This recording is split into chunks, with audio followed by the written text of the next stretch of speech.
think that I just come in there and look for knockouts, and that's not the case. You know, I'm actually a sharp, smart fighter. So, well, I'm here. Who wants to fight with me? I really don't care who's in front of me. I don't feel like no fighter can beat me.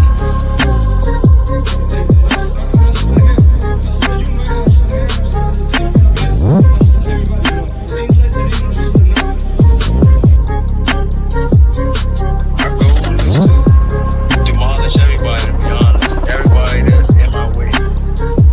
The pinnacle to any weight division is to have all the belts, all of the titles.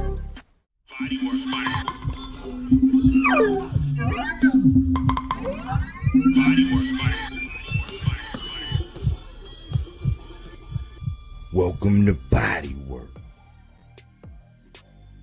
Welcome back. It's Michael Rogers. Welcome to BodyWork Boxing. It feels so good to be back. 135 IBF world title fight between Lomachenko and Kambosos. Well, they both getting another bite at the old apple. But I don't want y'all to forget, man, that boxing, man, I'm doing this because this is a stake in the ground. I don't have a horse in this race whatsoever. I do keep in line with the 135 division, and really I'm doing it because right now in the sport of boxing, it is a circus. It's a circus, man. But it's not bad. We're getting good fights. It's good matchups and all that. It's just where all the attention is going is what I'm saying. You know, and logic and realm and hierarchy and weight divisions and weight classes for a reason, all that stuff go out the window in the conversations of boxing. But in the grand scheme of what's really going on, this is a legitimate fight. These are two guys, you know, probably their last opportunity for real, before they become relegated to just being gatekeepers. I'm just gonna be honest, because 135 is popping. It's a lot of young, hungry lions. These guys, you know, money wise and the risk versus the reward, people play that game. That's why I'm going and covering this fight, and I'm interested in seeing what happens. You know, I have my thoughts and my sentiments. But I just want to go over the bread and circuses one time before I come out and just have this kickback. Just because, you know, it's right. You know what I'm saying? It's right and exact. But I was talking about bread and circuses and the meaning of it. And if you didn't catch that one, just go back and catch a couple of the lives. You know what I'm saying? See how I get down. But in the political context, the phrase means to generate public approval, not by excellence in public service or public policy, but by diversion, distraction, or by satisfying the most immediate or base requirements of a populace by offering palliative, for example, food, bread, or entertainment. Circuses. We got to understand that. We got to understand what sports are, man. Like, you got to think about some of the deeper meaning of the sports. Like, through sports, like a certain basketball player go out on the basketball field with a certain kind of shirt, depending on what the climate is. That's influence. That's political influence. Back when Colin Kaepernick did his whole thing, the taking the knee, that was a political influence. People, you know, did you agree with that? Did you do that? Did you? Yeah. So let's not forget that as we watch the sport and we you know, and we look at the sport and we see and we ask ourselves, why are these kind of conversations happening? What kind of juice did this person have to be able to just dictate this and that?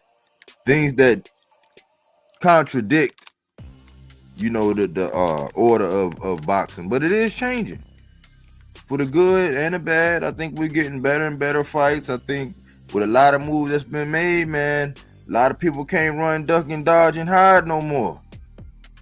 Divisions are really starting to like transform into what they really are and forming into what kingdom, who's gonna hold what kingdom and what's gonna go down.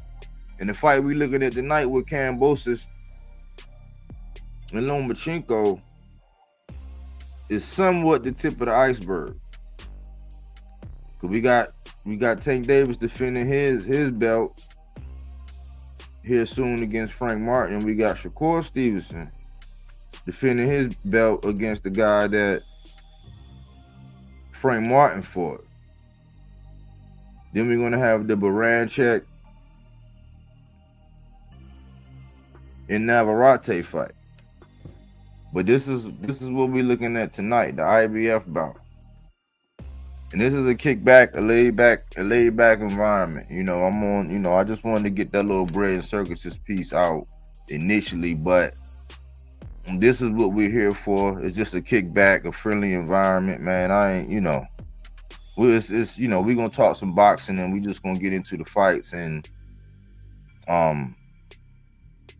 just chill. You know, so that's what it's all about. And I'm here. I am here. Melazar said, I'm watching Cruz versus Romero card to Loma and Kambosos show up at 10. Melazar Khan say bar. Salute, Melazar. Let's see how easy will become. Well, yeah, I mean, you know, it's gonna be a tough road, Melazar. Getting undisputed right now. When Shakur Stevenson came on and said something, I think, you know, some people was going to get offended by what he said, and then some people were actually going to be like, that's actually a real statement. Why? Because that was how we were seeing it the whole time. He said getting undisputed is very difficult. He said unless, because it's an unless, and this is the unless. He said unless all the belts are there at one time. And I know, you know, I don't go to certain places anymore. I don't go where I'm not wanted.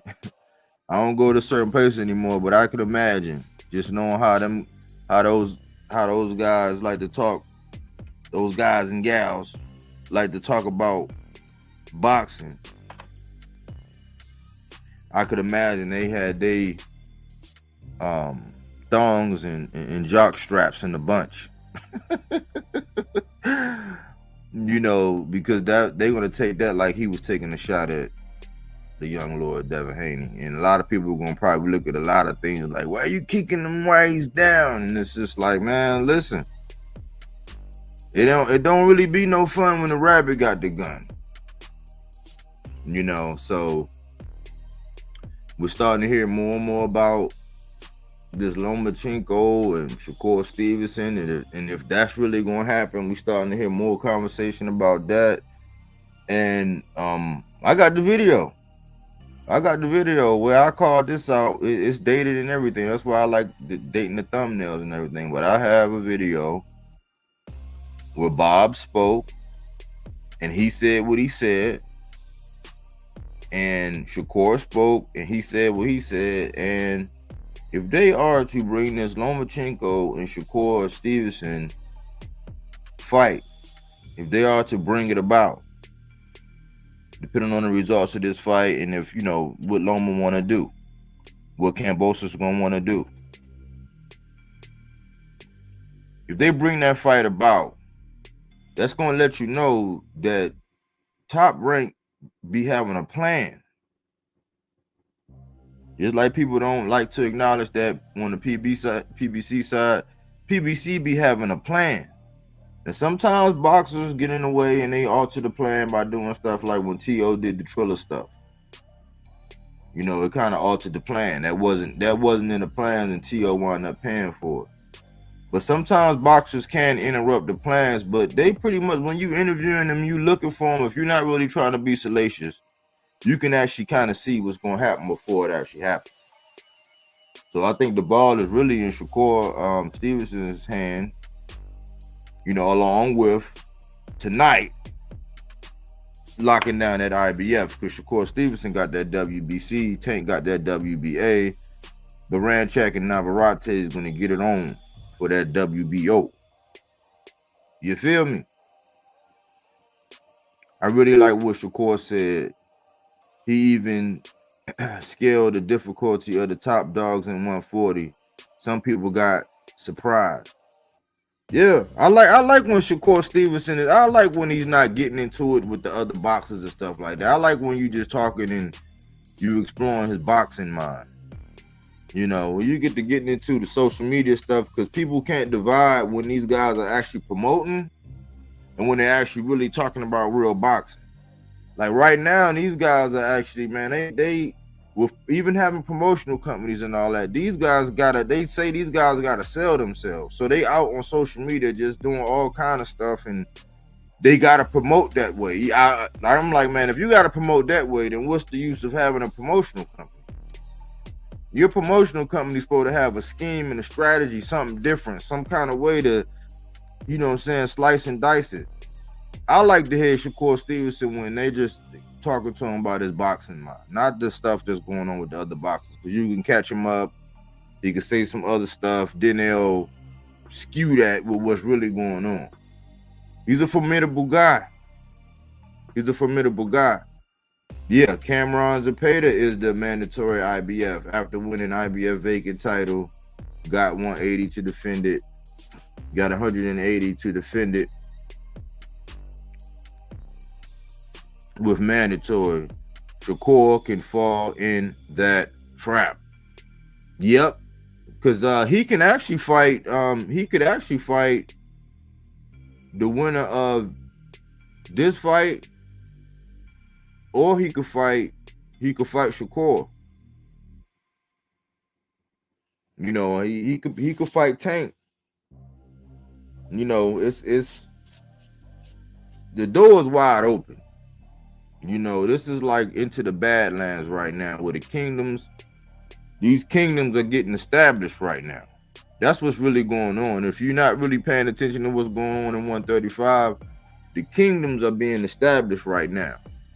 We're gonna see who got it, who really talking that legacy stuff, who really all about that, you know, because people pick and choose when it's about the money. Because if it's really about the money, and you don't really want to go see the money man right now, then you're not fighting the top dogs. It can't be about legacy. You know, if Loma is who I think he is right now, and with this opportunity and the fact that maybe he might be a little bit more refreshed this time, because you know, somehow I think that Loma, in his heart of hearts, I think Loma still believes that he won that fight. A lot of people do believe Loma won that fight. I don't argue with people who say Loma won that fight with Devin.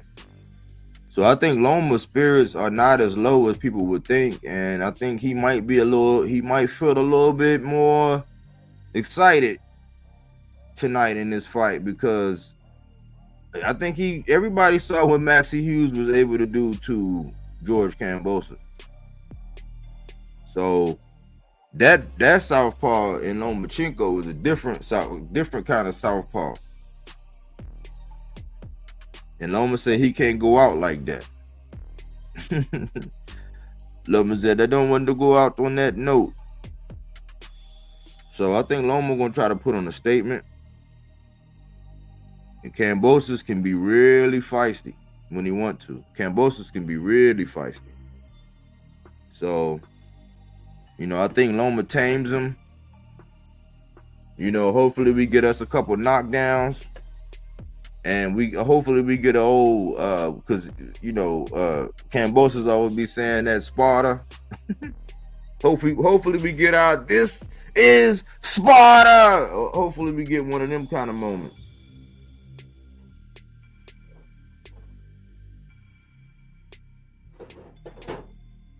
You know, I'm expecting a good fight. I'm expecting a good little fight. I ain't even eat yet. And then me some old baked wings, some black beans and rice, and some old mixed veggies. Yeah, so cleaning up the diet a little bit. You know, last thing I gotta do is put down the blacks. You know, but I'm over here working.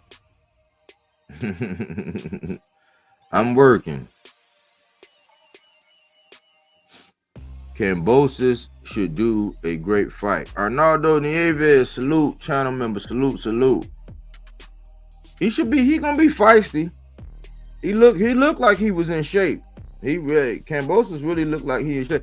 And Kambosos one of them guys is like, man, you know, he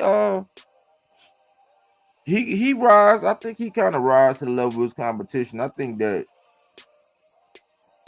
Devin saw some things and he got different dimensions.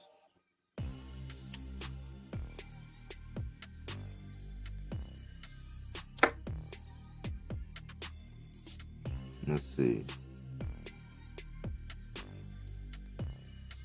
I put 5 on Kambosos KO because it was a big payout, not because I believe it will happen. I feel you. That's just placing bets. Yeah, we know about the outcome. That's how like judging from your bets, you know what should happen. But yeah, in order to make some money, you actually gotta take those kind of bets, because it ain't no bets.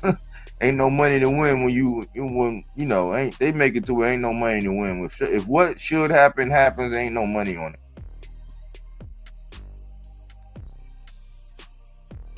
Erwin Torres, salute. What up, BodyWork? Yeah. I sprinkled a little change down. I put a little $10 down, you know, on some things that happen.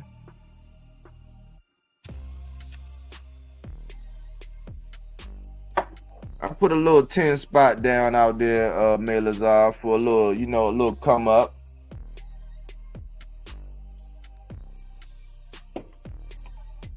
And if those couple little things, some real simple things, if these couple little things happen tonight, yeah, I have enough to go. I have enough to have a nice little weekend somewhere.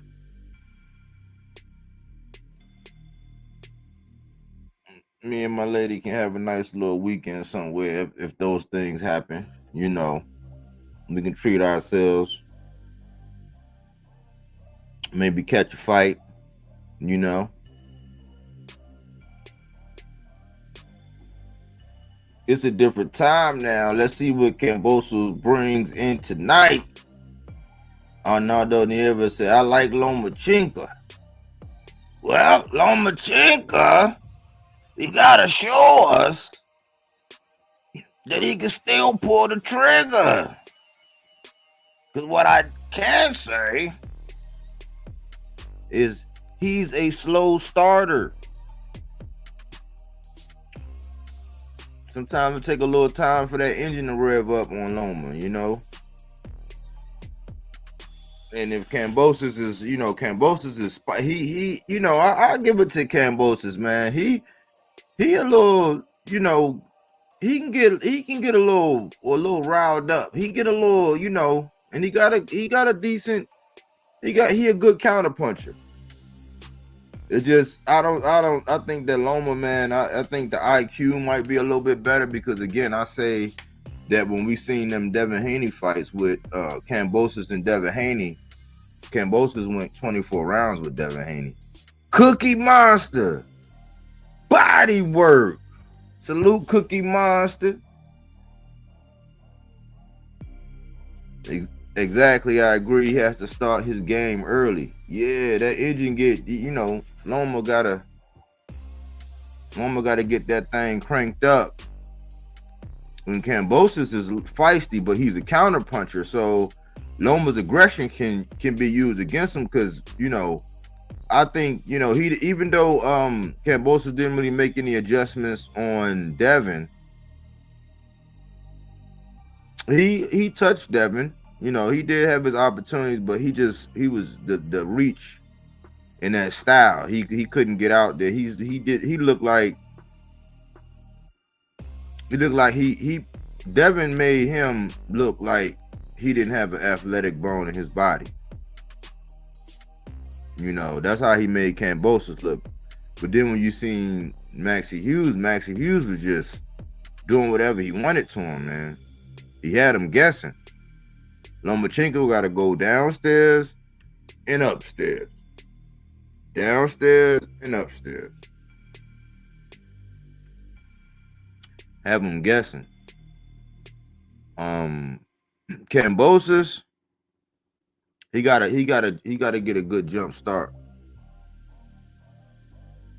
Yeah. Kambosos got a jump start. He gotta try to jump on Loma, but he gotta do it the right way. You know, but being over there in Australia, you know, and you know, everybody they harped on his amateur record and stuff like that, because a lot of people look at Loma as a great because of his amateur record. Because in the pro styles, he did run up on a couple people. He was Lomachenko for a little while. That's how they was painting him and what was going on at the time. I heard some stuff today about how they said Tank ducked Loma, but then Loma been avoiding Shakur for a long time. I'm like, for a long time? Hold on, how long Shakur been in the division? He came up, he got Kambosos, and I do know that an offer that Loma was one of the people that turned it down when he was trying to get somebody before Frank Martin had it, and then said nah, and the De Los Santos. So in there, along with Pitbull Cruz, Williams Zepeda, a laundry list of people said no to Shakur. But up until then, I'm like, when was Loma avoiding Shakur for a long time, and when did Tank duck Loma? I was like, I don't really get it. But we gonna see tonight. It's gonna answer some questions tonight. So I'm gonna be here watching it and you know, listening to the commentary as well, and giving my little take on everything.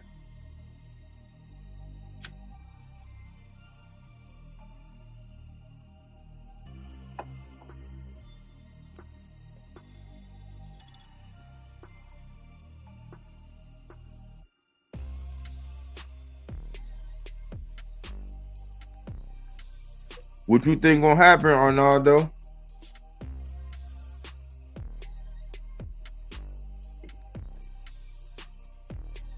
If you was a betting man, where would your money be?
So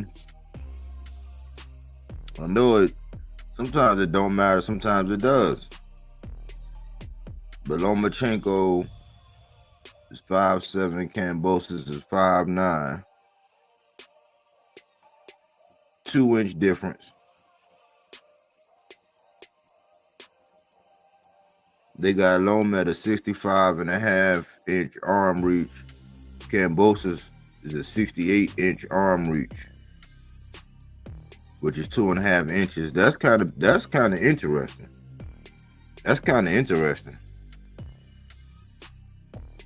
That's an interesting dynamic right there. And of course, we got the age. Lomachenko is 36 and Kambosos is 30. So age will play a factor, man. This can be a real fight. This can be a real fight right here. Yeah. And I like how what Kambosos did. I think he was a little more hurt than when he knocked Tio down. It was a good one. More like caught Tio by surprise. When Tio put him down, he kind of leaned over on his arm a little bit, like it was like, oh. However, in those championship rounds, after that, in that 11th and that 12th, Tio tapered off and Kambosos turned it up. So I do think he got, if Loma don't really make it considerable and do what he do when he always like embarrass people, like how he embarrassed. Remember after that one loss, after he lost to Tio, he went and embarrassed Nakatani, and then he went and embarrassed Richard Comey. You know, he can do it. And Nakatani had, height and reach. And when you look at Lomachenko and Devin, when you look at that fight, man, I was looking at the screen. I was like, man, it looked crazy, man. Devin was big. Devin was big as I don't know what in that fight, man. And Loma looked small as I don't know what. Hector Tapia. Salute. Blessings, my brother. The Puerto Rican flag. Salute. Loma by decision. That's the safe bet. That's the safe bet. Yeah, that's what everybody thinks should happen. So that's like if you put down $10, you'll get back 12. So you give them 10 and then they're gonna hand you back 12 if that happens. But that's because that's what everybody expect to happen.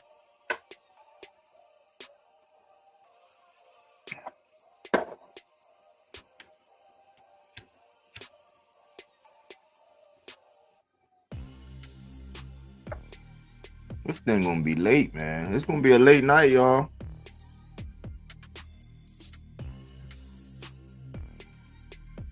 It ain't gonna bother me because I'm a night owl. I just happen to get up early as I don't know what for work during the week, man. Getting up at 4 something. And sometimes I still can't go to sleep till about 12. Just a night owl. And now I figure I'll sleep when it's all over. Within reason, you know what I'm saying? I gotta have some good food and gotta have, my sleep. I gotta have the bare necessities to survive.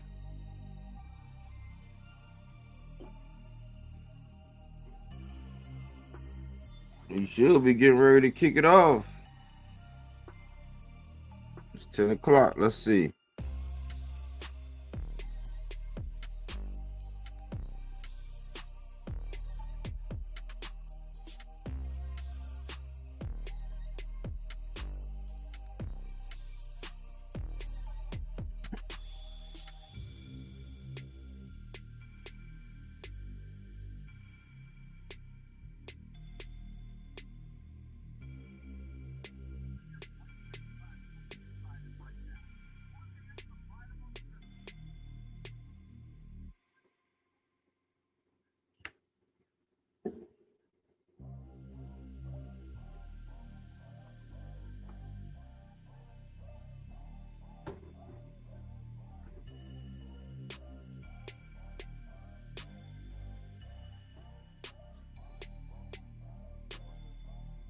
Yeah, so it started now.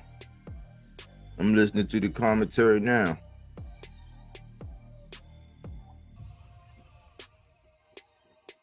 We just showing Loma highlights and giving the backdrop. Australia look dope, man. Man, Australia is beautiful. Never been to Australia.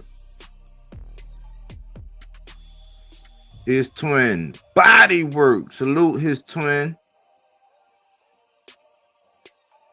They are finishing a UFC fight on ESPN. Gotcha. But yeah, now they showing Australia. They showing the face-off now. Loma look bigger than Kambosos. More solid.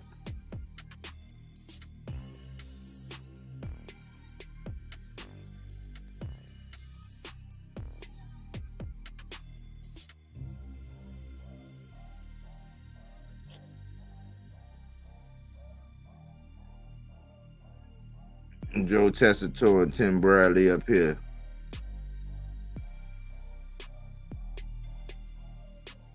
Nice set, nice design, clean.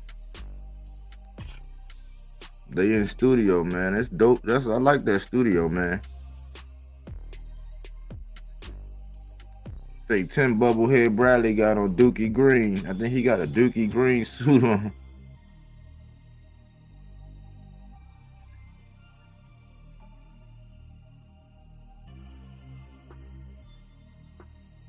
Perth.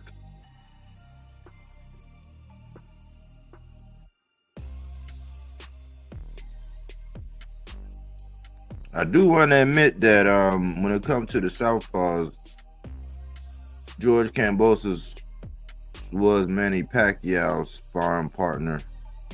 Since people like to bring that up, they kept saying that this guy Cody Crowley was Floyd Mayweather's sparring partner.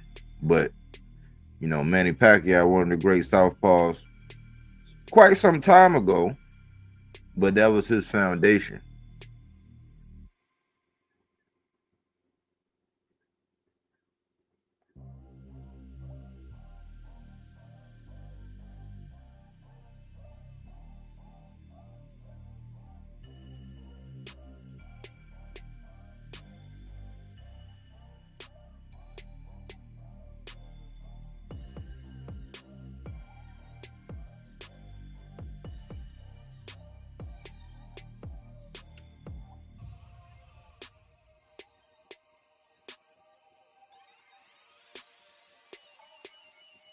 What up, Smoke?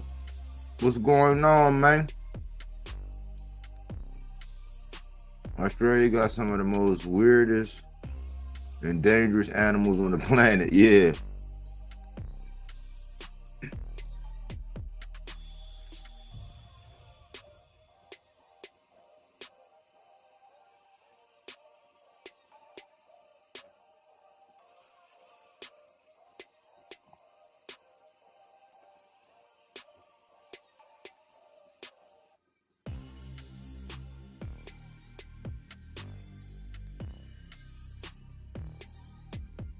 Say watching the fight, yeah.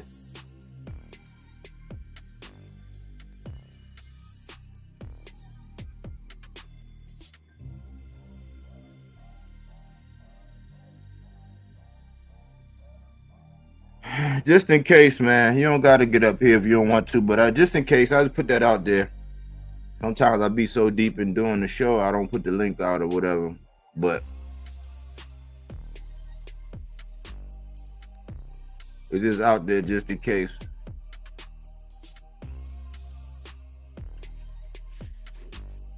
Tim Bradley talking about how terrible Kambosos' footwork is. Kambosos ranked number 5 lightweight, according to ESPN.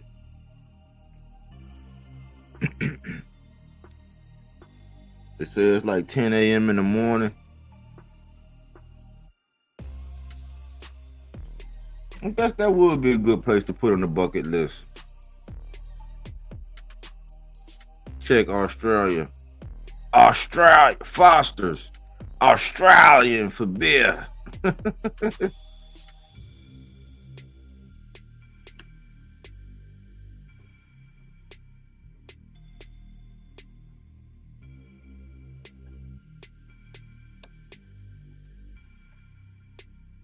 They just chopping it up about the fight, y'all. Ain't nothing really going on.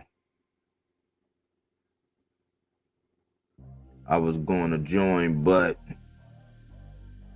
You know you could do the avatar where you don't gotta Melazar, you know you could do the avatar where you don't have to show your face, man. They'll just hear your voice. But it is no pressure. I just put it out there just in case somebody wants to. I normally put it out there like Smoke when I go over there. He put it out because he just, you know, we just be kicking it. So I just put it out.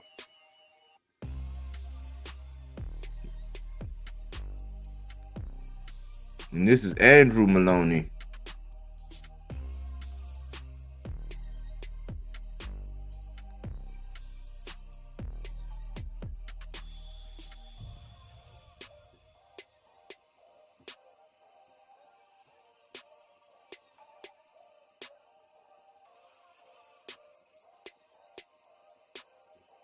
Andrew Maloney and Pedro Guevara. Maloney ranked number 7 in the bantamweight division, according to ESPN.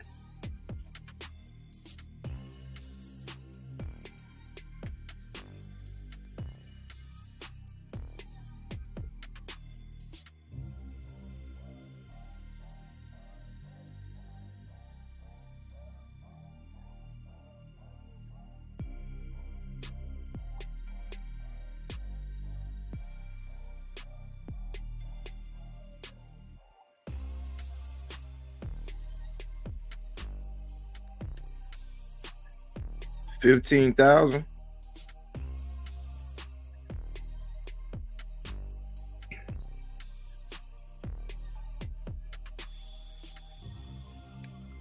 $15,000, man. Out there in Perth. That's all right.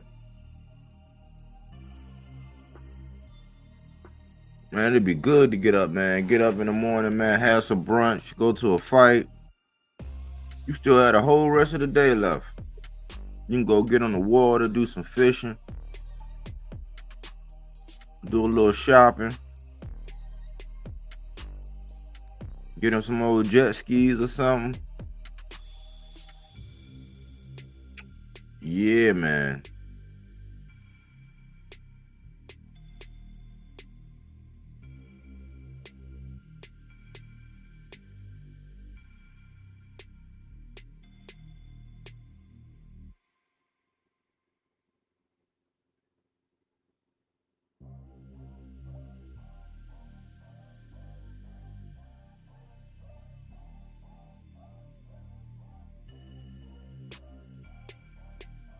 Yeah.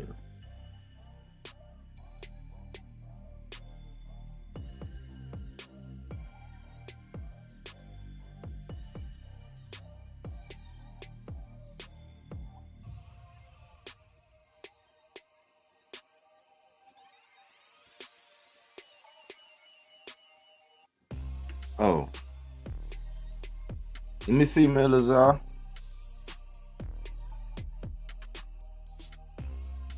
Oh, y'all both up there. I ain't even see y'all. Melazar. Now you can hear me? Yeah. Pop, what's going on?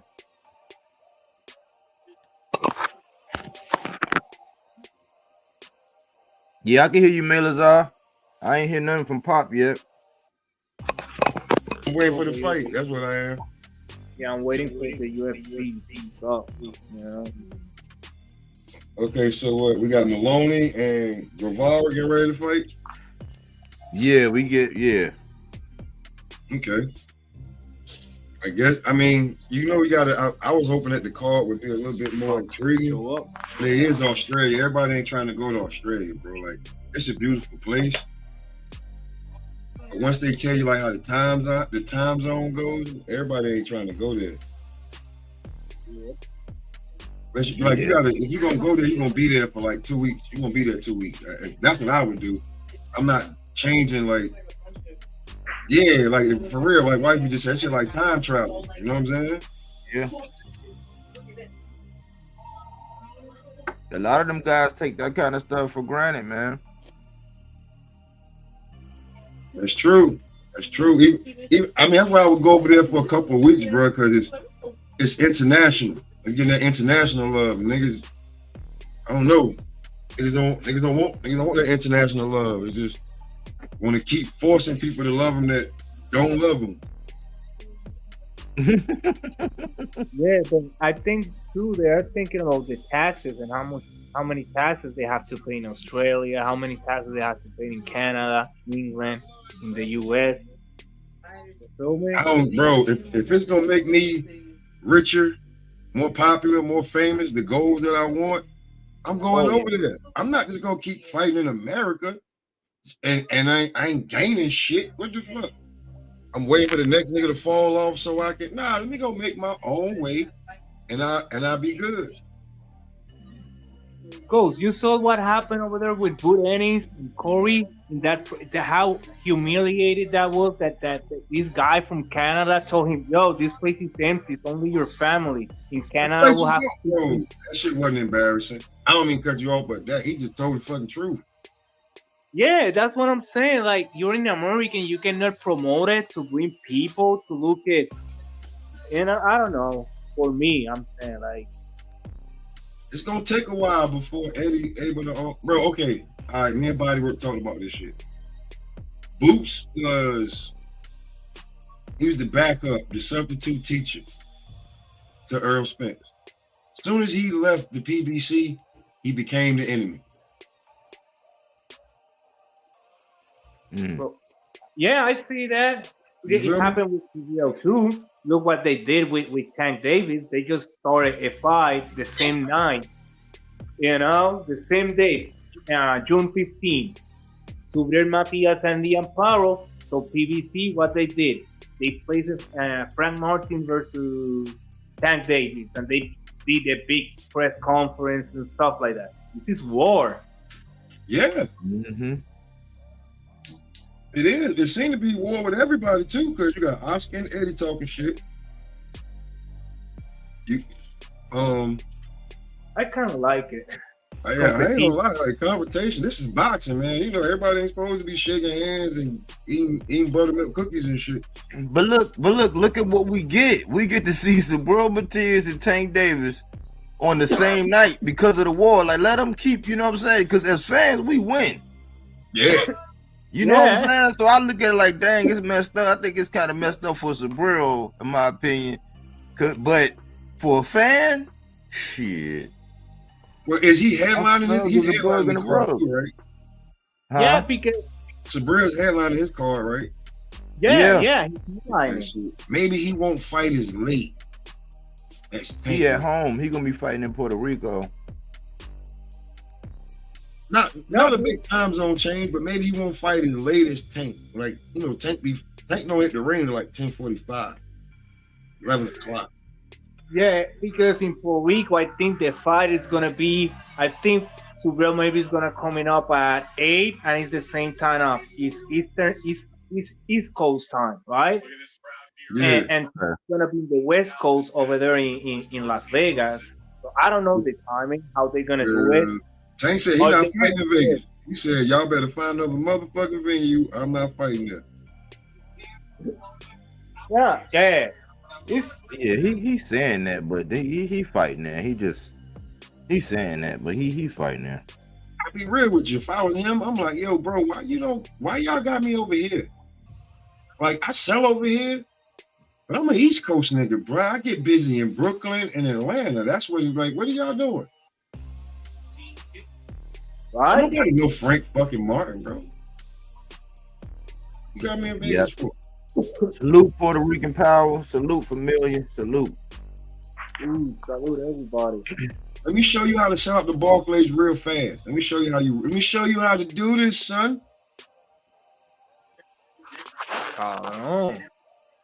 Why? Bro, I just got a phone call. Oh, go ahead. I'm gonna tell you in a second. Like in that Ryan Haney fight, why they don't have some Brooklyn guys? You know what I'm saying? Like, I don't know. Like they take these boxers from one area and they bring it to another area to try to sell out in this when their fans are from another. You know, I don't know. Yeah, it's like when you look at the Boots thing, you got some of them young Philly phenoms coming up through there. You get to see them. You get to see Philly. Like, So they, you know, I'm as far as who they had, that's on Eddie. That's where people should be throwing the darts at Eddie, because as promoters, whether that was Boot's backyard or not, Eddie should have filled it up. I don't really get into it, but that's something I point at Eddie. But I learned in that press conference, the guys from Philly, like coming up under Boots, like somebody from Boots Promotions. Boots Promotions he got one of his fighters fighting on his card right there, first time home. You know, so they doing some things right, you know, but we gotta ask Eddie that. Well, I think Eddie gonna have, like Eddie's starting Boots off like he's brand new. Yeah, but he's got 30 fights in, but that's what Eddie, like, I bet you Eddie doing some shit like, look what I got to do with Boots from what these motherfuckers are doing. They ain't even do nothing. So Eddie probably like, shit, you know, let me see how many people really seen him before because Eddie definitely could have spent like 30 grand and had 200 people in there. Motherfuckers just, hey, on in there, you want credentials? Pay $50 to stand in there. He definitely could have done that shit real quick. Yes. Them broke ass niggas in Philly would have been in there like, what, nigga? Shit, let me get up in here. What? Cody Crowley said he smelled weed in there. I smelled the weed. And it was only Boots family in there. He probably smelled weed off of Bozy ass. You tell me that Eddie Hearn cannot find some YouTubers from Philly and some radio station in Philly and just say You don't really fuck with the YouTubers. That's the PBC that was No, doing but I'm saying like locals. Like Eddie cannot find some locals and just announce that. Bro, when have you seen him in Philly? When have you seen him in Philly? When has Eddie Hearn been in Philly? Oh no, never. Come on, he got bread, he got people. And but you don't know. But if you don't know, you don't know. Like, it's easy when you go to New York. You just throw a rock and there's a motherfucking. That's just like the last one. Like, bro, what the fuck was MREC TV getting exclusive? He does music. You see what I'm saying? Like, that's different. Like, he didn't, like, there was like all of us boxing dudes that's in New York. MREC TV is getting exclusive content with Bill Haney. He does hip hop and entertainment. I don't know. I think that, you know, it might have came out of surprise, kind of like surprise for Boots, because I mean, you supposed to have Gilly was there. Gilly was there. Gilly is one of the biggest $1 million worth of gamers, one of the biggest podcasts. He was out there. He was doing interviews. I don't know how it was designed. I don't even know the setup, man. But they could have had some. But I mean, like, he could have 3,000 people in there. So I mean, what would that mean? Like, all the people from Canada could have came down. I mean, you know, I don't. He spoke about it, but at the same time, it's like I think they got enough time to build up the fight and to make sure that it's gonna be butts in them seats out there. I know by then it's definitely gonna build up the fight. The fight definitely gonna be built up. It's just this shit was chestnut checkers. You got niggas probably like you know, the bigger niggas that be having niggas work for them, you know. I guess the FH boys fight, you know, them niggas went to the tank shit. So you gotta figure out where you're gonna go. Everybody chose to go to the tank shit. But YSM and them was out there too. I mean, they are officially, unofficially, like Boot's media team. From what I heard, there you go. Media. They're his YouTube media. But you need a media team, a team that move off in the YouTube, in the radio, in the TV. You know what I'm saying? Like a team that know people and move you there, because a boxer, when he's training, he cannot be paying attention to do all this shit, to take care of his social media and stuff. Remember, they're training like animals for 3 months to fight. Somebody to do that, bro. But I don't know why Gilly and them ain't do it. Like, I mean, he got Gilly. I mean, that's what Tank got. Well, Tank got 1 million views over there. Like Yeah, he had Gilly, so I don't know if it was the plan to have all them people out there. I don't know. They that shit sound crazy, bro. That shit sound right after Tank and Frank press conference. There's $1 million game live set up with them too. But you ain't there for Boot. Following him. But y'all ain't there for Boots. Like, did Gilly and Wallow have to be there? Could Wallow have done one? Could Gilly have done one?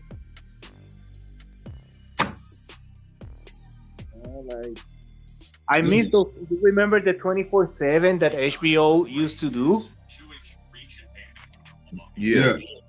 Yo, those was good shit, you know. Like I feel like that phone or Mushroom are missing that stuff, you know, to like motivate the people to get into the fight, you know, giving a storyline. Like if you don't give a storyline to people to follow, how they gonna be interested? Because it's like just watching two guys fighting, for a title, but it's nothing to cultivate people that say, damn, these people hope for this, you know, like that is what Don King used to do. Don King always have a title for a fight, or Don King always have a storyline, or he milked this fight, so then he have his. These people is just putting these guys to fight like that without no backup story, no nothing. Just and you see the ratings are really low. Bro, I'm gonna tell you something. Do that shit. You gotta do that shit yourself, bro. That's what they making these guys do now. That's why I'm like, what's the purpose of having a promotional company? It's like, what the hell am I paying you for then? Because but they making these guys do it, and then some of them ain't. Some of them are really about their craft, and they ain't into that. But I think I think it's really up to the people around them. That's why I be saying people be knocking me for what I do, and you can see what I could do promoting people when I get onto a boxer and I promote them. I get numbers, like I get busy. But they don't hate on me. But I'm like, you got all them people around you, and you mad at me because I'm on the outside. But these people are not grabbing the bull by the horns and doing nothing. Which they got the gym footage. They got everything. Like, you know what I could do with that? If I could see them in the gym hitting the bag and doing that shit, you know what I could do with that? It'd be a movie. People would know, like, on a regular basis. So I'm like, what are the people around you doing?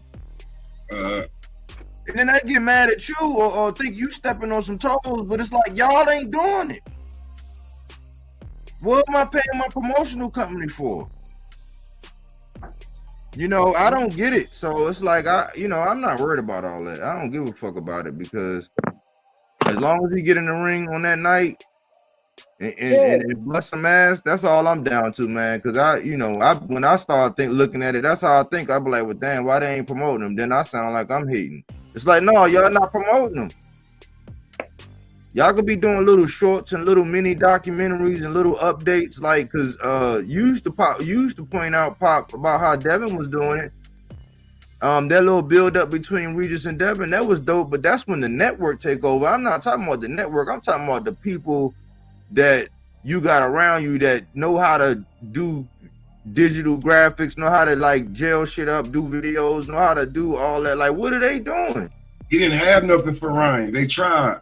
He No, I ain't talking about that. I'm talking about Boots. Oh, with Boots? Yeah, I'm saying I thought that the build up between Regis and Devin, that was good by the zone. I said those the big boys. I'm like, but the people around you, the ones that can get that, the ones that can see you hitting the pads and doing this and doing all that, they not doing nothing with it. They not. Yeah, they could be using those things to keep you doing little mini documentaries or keeping people up to date or just keeping people in tune. Like, yeah, look at this. Boots don't have that. Yeah, Boots. Like, I remember, to be real with you, Devin and Regis on their own pages was better than the zone shit. Some of the shit they shot was from their own YouTube page. They premiered it, and they shit was like damn near better than the zone doing it. So they promoted their own fight themselves from their own pages, and then the zone did it too. So that shit helped gain the fight. With this fight, Ryan was all on the internet everywhere. Devin really. He did two of his, the real Devin Haney, but them shits wasn't lit like they was for the Regis shit. Ryan Boots, did all the hard work. Ryan did all the hard work to promote that fight. He was Boots has to I'm be real with you, Boots. He's got to find somebody that he can trust and come in and make him look like a superstar. Man, somebody could do that shit from a distance. I'd be like, send me the footage. Send me the footage. Eddie Hearn's job. That's Eddie You Hearn's looking like a superstar online, boy. No, like everybody be no. saying, send me the footage. You can't trust Eddie Hearn.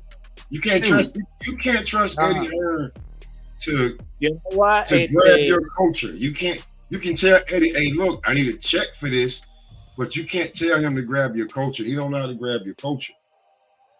But I don't know about how true that is too, because I seen Eddie Hearn up there in New York with Richardson Hitches in the hood, like going to the rack. He could do this. He got the it's probably thing that's going to come out and do it now, but he's probably going to do that because he got him back. He got him at home. That's a start. It's his first thing.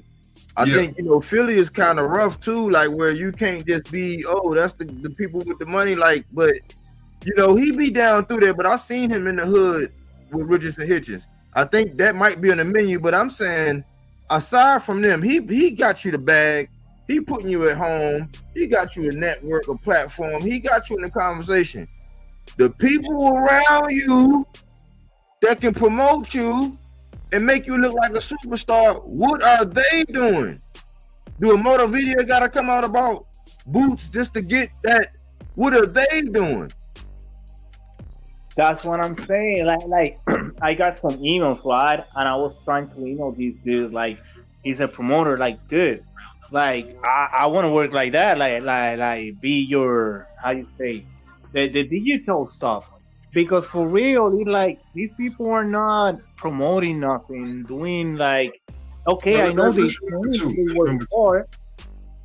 Yeah, remember this. I got it good for me, England, making a song really badass with Subiel. But I want everybody to remember this, right? As much as we love Boots and everything, he is trying to take the city from somebody else. He took a heat down. That's still Danny City. When it comes to boxing, right about now, that's still Danny City. Not when Danny didn't want to ever fight him and do a pass. It's still Danny City. It's still Danny City. When the last time we seen Danny? We seen Danny against what? Jose Benavidez? Yeah. Like, I mean, he about to put a fight card on in Philly. Well, I mean that still ain't got nothing to do with the people around you that can make you like a superstar. Because I mean, I don't know what he got. Why he got? What is it? Is it YSM? If they ain't doing it, if they don't want to look biased, you gonna literally have to get you your own team and put out your own YouTube, Instagram, whatever. You got to do it yourself. They not doing it. Sure, holler at me, Boots. Holler at me, Boots. You know what I'm saying? Holler at me. DM him. Stepping on no toes, but hey, it's just opportunity out here. You know what I'm saying? I ain't stepping on no toes, but shit. Holler at me. I had you looking like, boy, you gonna, man, shit. DM him. Show him some of the work that you done already. They know, man. They know. Them dudes. Y'all niggas right there, and y'all niggas right there, and the DMV is right there. In the email. Yeah, you need to find the emails of the promoter, the managers and stuff like that, right? You find that email and you send your work to that email and offering your work and how much you're charging and how much you're asking, because this is about percentage and stuff like that. You feel me? But yeah, and it's not only with big boxers. You can start with small boxers. Right, with the smaller boxers, they want you to damn do it, but it's like, no, but you're telling you, y'all. I'm telling you, y'all. I know a lot of the people. I was supposed to go up there one time with somebody. I was working that day, and I couldn't go that day.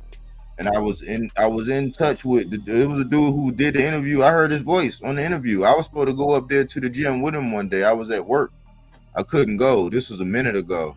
And after that, it's like people get weird. Like I with me in this channel, with the stuff I do, that's why I say I stick to myself. I go out. I got a certain affiliate. I go over there to Pop. I go to H Money. I got certain channels where I can go and kick it, but I don't do it because down the line, it's a lot of people that done fell out with me or done had, I don't know. I start doing some shit. If you look at the influence of some shit online, like visuals, graphics, digital shit, I was influencing people, but they'll fall out with me or start acting funny with me, and I'm just like, what is going on?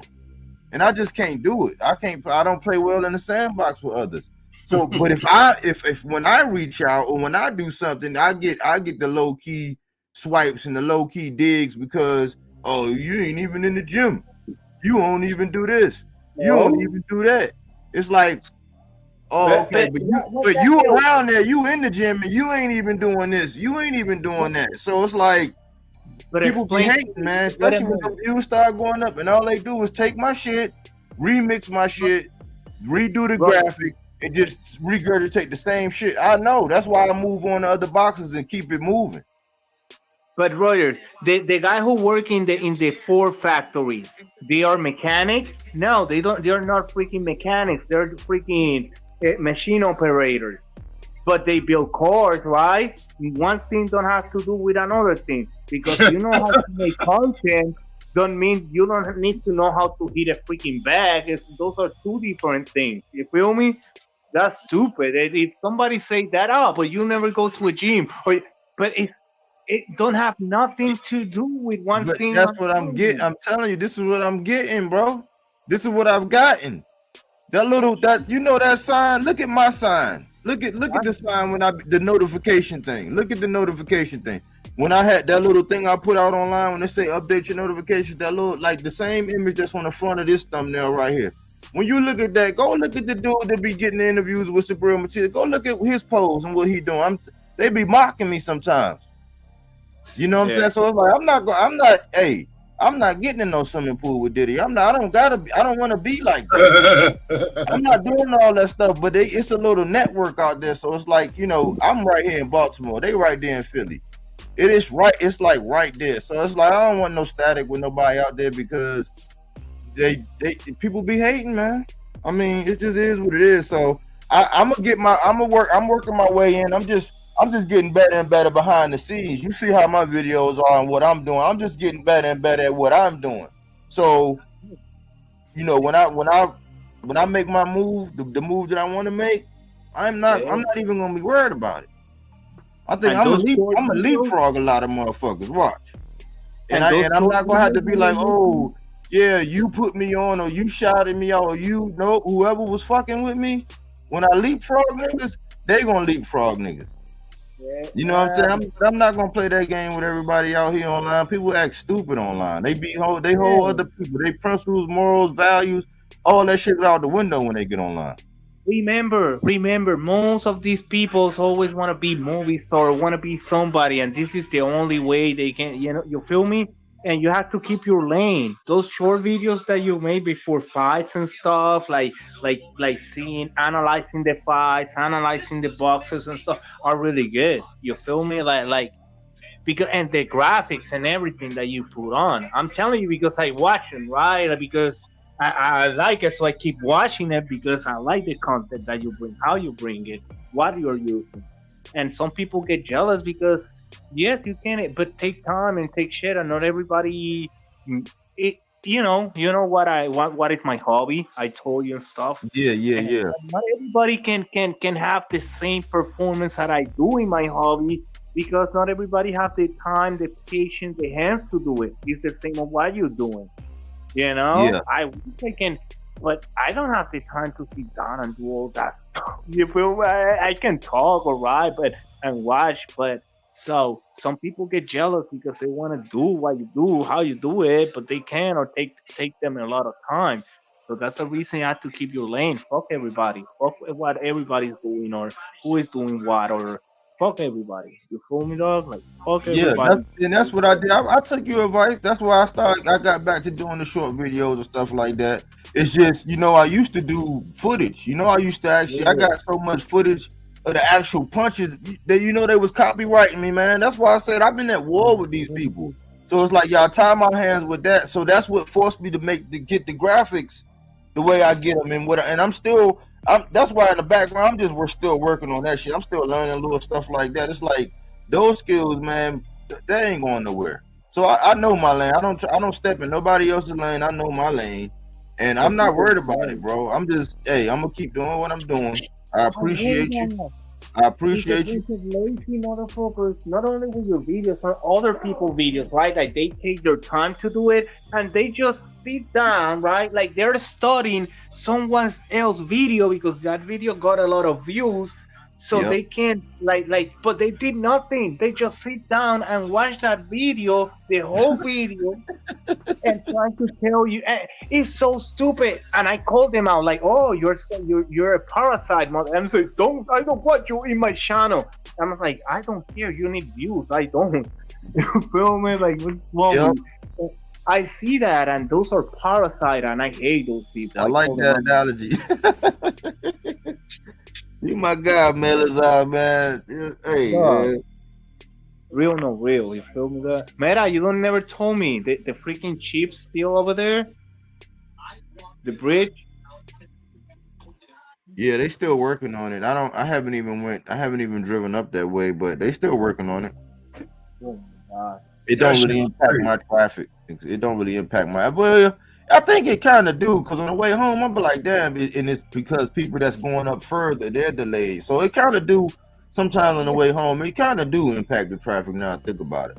It do. And pretty soon the merchandise is nothing coming in, nothing coming out of that port. That shit had to be I think that was a chess move, man. That shit, those kind of things don't just happen, and that messed up a lot of money, bro. Over here in the bridge that I live is the Gold Star, right, closed, and like last summer, suddenly a truck full of gasoline exploded in one of the corners. Supposedly a guy tire pop up in front, but I was like, why that tank blow up there? That is a corner right there. Thank God don't fall and nothing, but they always told nothing happened. But for me, those are like, dude, it's I don't know, it's weird coincidence. Yeah. Because that bridge connect all the traffic that comes from Rhode Island, Boston and stuff, and cross it all the way to Pennsylvania, because my state is really small. So it's like a crossing lane and stuff like that. Who you got winning this fight? This Kambosos? Nah, this Maloney, what's it called? Oh yeah, Maloney. Yeah, Maloney looked like he was giving business from everything I seen. I like that he go to that body, boy. Yeah, he put in work. I just wanted to know, like, who you at, because Maloney like he's smiling, and the other nigga look like he's frustrated. Yeah, I had Maloney up so far. I had my phone covering y'all. Let me see. Oh, I got a microphone and a headset, the laptop, but I can't do that. Like, I don't know. Like I'm gonna work with you, man. Sometimes I don't be wanting to know. I done some things for some people, and then they just, I don't know. I help my people, man. Whatever my people need, I help them. When they start acting funny, I notice. You know what I'm saying? So I already told you I help you, man. Like you a real dude, man. I want to see you. I want to sow into whatever you got going on, man. Like if it can help you and I can do it, I got you. Yeah, but then I see how people are in comments and stuff, and how much it's a lot of work, and I already work a lot in my hobby and what I do too, it's a lot of stuff, and creating content too is, I don't know. I like better to find people like you guys and other, it's a bunch of chats that I go around the world. I go to Argentina, I go to Puerto Rico, I go to England, Australia. This is the first one I talk, because I even like to talk. That's what's up. I'm gonna go to Australia now, man. Yeah. That shit look beautiful, man. And I bet you the food is probably busting, man. I like seafood too. I like steak, so I want old surf and turf. Yeah, they got a lot of cows. That is where England grow their meat, in Australia. they're known from their meat and stuff. Because they're close Down friends. under. Yeah. Hey, his brother, Andrew Maloney brother earned, he earned a little my respect. The last fight. In that last fight, man, because man, if it was another round, dog, if it was a 13-round fight, he would have caught up to Buddy, man. Yeah, no, those Maloney's are good. What happened? Maloney started like kind of slow, like I don't know. Maybe I think he thought that he gonna run out of air, and so he hold it. The other dude gassed out too. The other dude gassed, man. I saw when he gassed. I think he gassed in like the 10th, 8th, 9th. He gassed, but if Maloney if he would have stepped on the gas in the 11th, man, he would have got Buddy out of there. He almost did. He just lost too many rounds, man. They got beautiful boxing. They box, they fight, I like them how they fight.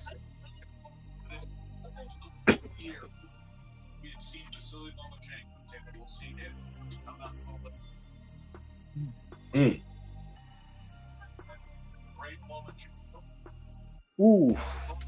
Who you got in the Loma fight, Pop? Loma. By decision? Easy. I bet in the impossible because the yachts and shit, like fuck it, let me throw if happen. But Loma got the power, the speed, the how you say, the experience. Both are close age. It's not like Kambosos is like younger, like in his early 20s, and so. And plus, they're in the natural way too. That's another thing. Mm-hmm. That's what I like to see, man. That's what I really want. Man, Yeah. He's gonna dog walk over, bro. That shit gonna be easy. When you're weight bullying, let's see, you lose your power because when you dehydrate, you lose water and mass. You feel me? Okay, when you rehydrate with water or how you say IVs or whatever, Gatorade, whatever you use, right? Mm-hmm. You gain water for your body mass take longer than 24 hours. You need at least 2-3 days to your when you do exercise or you do weight or cut a tree, whatever, next day or your muscles are sore. Mm-hmm. And you need like couple days to you feel again your muscles back again, like shit, like so you gain the water, you gain the weight, but you don't have the power. But you can accumulate punches from a smaller guy, right? Because the smaller guy, let's see, if you're in 160 and you're fighting with a guy that is 138, 140 most, but he's in 135. Right? He's hitting you with 135 pounds punches, but you're 160 something, so your body can assimilate those punches better. And you win by points. Yep. Oh yeah, he's talking about Devin with the punch resistance and shit. There's a bunch of dudes that do that. You see a bunch of people. Jermaine Ortiz done it because he was big as hell on Loma for him. Yeah. Mexicans did that. Filipinos do that too, and that's the reason sometimes you see them the day of the fight, they look like kind of fatty and stuff, and they gas out in the late rounds, but they assimilate the punches and they last the 12 rounds, sometimes all beat up, but they don't have the power to knock down his opponent because he's not there. You're full of water. You're not full of mass. Yeah, Navarrete do that. Navarrete be doing that, man, but he got some big ass hands too. Abraham Nova is doing that. A bunch of boxers do that now these days. Back in the days, was few of them. Julio Cesar Chavez used to do that. But he got the power and stuff. You feel me? Like he's Benavidez too. He do it, but he got the power. Benavidez do it, but got power too. Yes, but his weight is, you're not going, you don't lose 20, 25 pounds in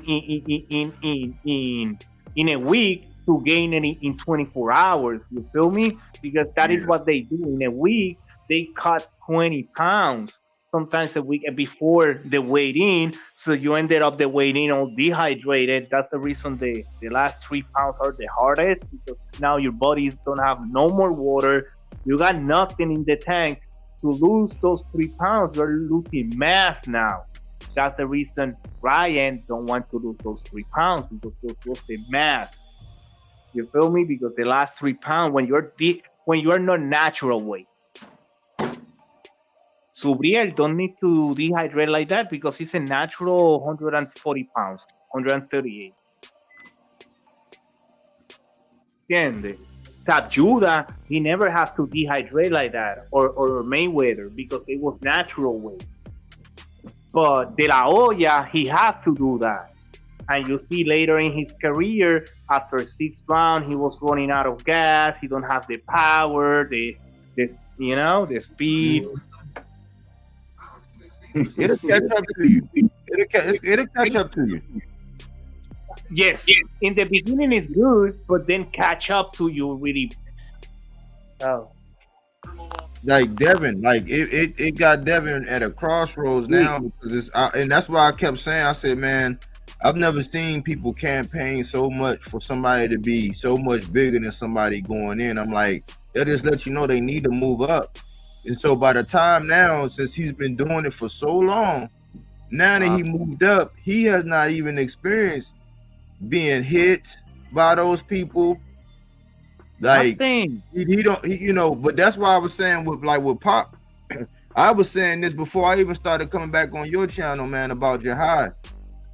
I was saying that about Jihad. I said, see, now I like the fact that Jihad moved up. I said, now, when I saw him go to war with that one dude, I said, oh man, I like the heart, but no, move into it, like not ease into it, but like groove into it, because you would take a lot of wear and tear. But I like the fact that he got up there around where he's really going to be at to start adjusting early. See, when you got everything that Dev got down there at 35, doing it that way, because you got to look. You got to shave off. How many of them fights was the Mexico fights? You gotta shave off like at least half of those. Something like. He learned that weight bullying. And then when you look at all the dynamics and the dimensions, how he always had all these advantages. When he finally moved up, yeah, he still got over on a style where his advantages could overcome it. But Luke, like Kambosos, Devin's physical advantages allowed him to dominate Kambosos like that, and Kambosos' IQ wasn't high enough to adjust to those physical advantages. That's why I judge Kambosos' difference. Like, dang, he got lightning in a bottle. But also strategy-wise, Teofimo, with Loma being that kind of, with Kambosos being that kind of counterpuncher, Teofimo was like a bull in the challenge. He was going right at him, so for a quick counterpuncher like that played right into Kambosos. He didn't have to think. He just had to react and do what he do, and Teo made it easy. So when you see him against Maxie Hughes, and you see how Maxie Hughes has boxed his fucking ears off, and he's a southpaw, I'm like, Loma look like he gonna do his thing. And I like these guys because they are down there. These guys right here, this is their weight class. Like Loma might even can drop down maybe again, but this is their weight class. And you're gonna see their real closest to their real power, and other than them being a little older, you actually gonna see, real punch resistance and real power. Ain't nobody got no real advantage in that weight shit in this one. Yeah. That's what I'm saying. There's no reason for Tank to go up because he's a natural 135, 5'5", 135. Why he have to? He can even go down to 130 if he know it comes up. You feel me? Or 133, whatever. The bag, bro. It's the bag. I'm gonna tell you right now, it's the bag. the bag. If anything close to 100 mil or shit like that, that's gonna make a fight like that, he'll put on that 5 pounds. Tank versus Inoue. That will be huge. That will be the Inoue fight. Gotta get to 130 though, bro. Like what is Inoue at right now? Inoue right now is in 122, so he's like 110, 120, 130. I'll tell y'all this. I'll be truthfully honest with you. He go up 8 pounds to fight Tank, he get knocked the fuck out. His career gonna be over with. That's 8 pounds. That's 8. And then you're going over there and fighting the silverback gorilla, or bro. If Tank go down to 130, everybody's gonna bow down, bro. You're gonna go to 130 and fuck around and be like, well, I run this. And then Goku gonna pop up, and then you're gonna be like, fuck. Yeah, or in a cash weight, and he don't have to go to Japan because that fight will be huge in the United States. Will sell out. Now you're gonna be talking about a whole lot of cut through the red tape. Tank not going to 128. You're gonna have to come to no, 128, not 128. I say 133, 130. Inoue coming up. I'm not saying like the lowest that because the manager I hear his manager, the dude with the white beard that always is dressed nice. He say like if Inoue come up and we put it in like a fantasy, well maybe Tank can go down to 130. He was saying that. I'm just repeating his comment. I mean, it's the whole thing is Inoue got to come all the way up to 130. Yeah, and that just ain't gonna be easy. That's like, yeah. I mean, and he's not a big guy. And then you about to go up, you about to fight Tank, not just a knockout artist, but a motherfucker that can box just like you, and got thunder and lightning in each hand. Oh, yeah. But will be a big fight. I'm not, I don't know what will happen, or I don't want to put like who's gonna win or lose. But I know that will be a big fight. That shit will. Anyway, and then Tank will get no credit for that. Why not? And they're gonna say he was too small. But they are almost the same size. What is he knowing? Like 5'4"? They're gonna say he's too small. But nah, he don't get no credit. He don't even get no credit right now. They don't give him no credit for Leo. They don't give him no credit for Hector Garcia. They ain't even giving him. I'm like, and that's what you want for a champion. Somebody that can move up or move down to go get it. That's what I thought it was. Like, I thought you could fight above and below your weight class. That's what I always thought. Like, I don't know. But we know with that people, like I don't listen to those people because I know they're biased.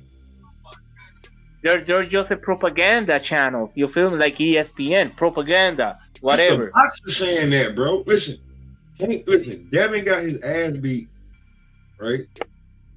All of a sudden, now ESPN puts Tank on their pound for pound, high as hell too. You seen that shit? Yeah, that was crazy as hell. Like, yeah, I was like, now he pop. I said, man, that's crazy as hell. Like, man, so Devin had to lose. And it's not like they put Tank at like 8 or 9. He's like number 4 or some shit. Number 5. He got a real good ranking after Devin got his ass whooped. So now they gonna invest in Tank because they don't have nobody else right now because the kids that are coming up, they're coming up, but it's other in Pro Box got another good kid. Merriweather the third, I think his name. He got a freaking head. Who? And Merriweather the third. He was in Pro Box last Wednesday. Yeah, that kid. It's from the state. I don't know what state it is, but it's Floyd Singer's son? No. It's not Mayweather. It's Merriweather. Merriweather, like Meri. Merriweather. Yeah. Okay.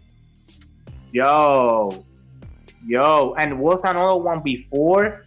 I think it's Trevor or something like that. He took this Argentinian dude with 2 left hooks.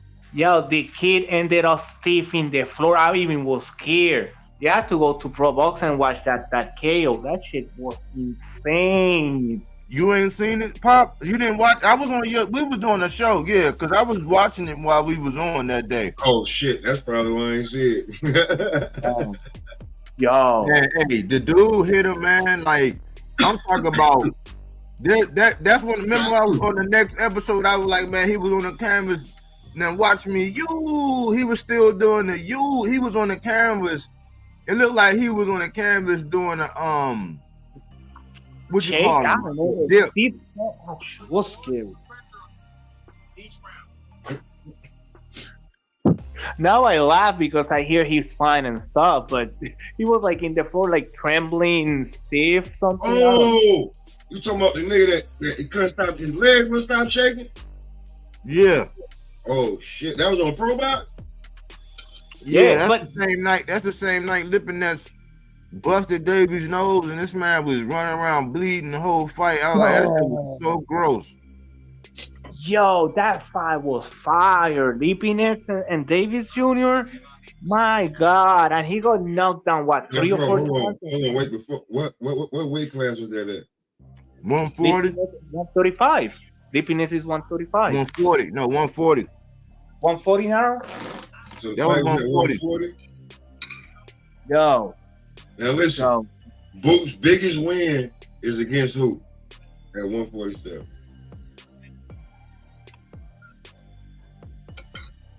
yeah, but Biggest 147 is another Biggest world. name on Boot's record is Sergey Lipinets.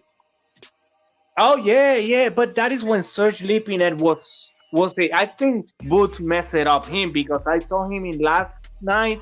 Okay, he knocked down the dude and stuff like that, but Davis Jr.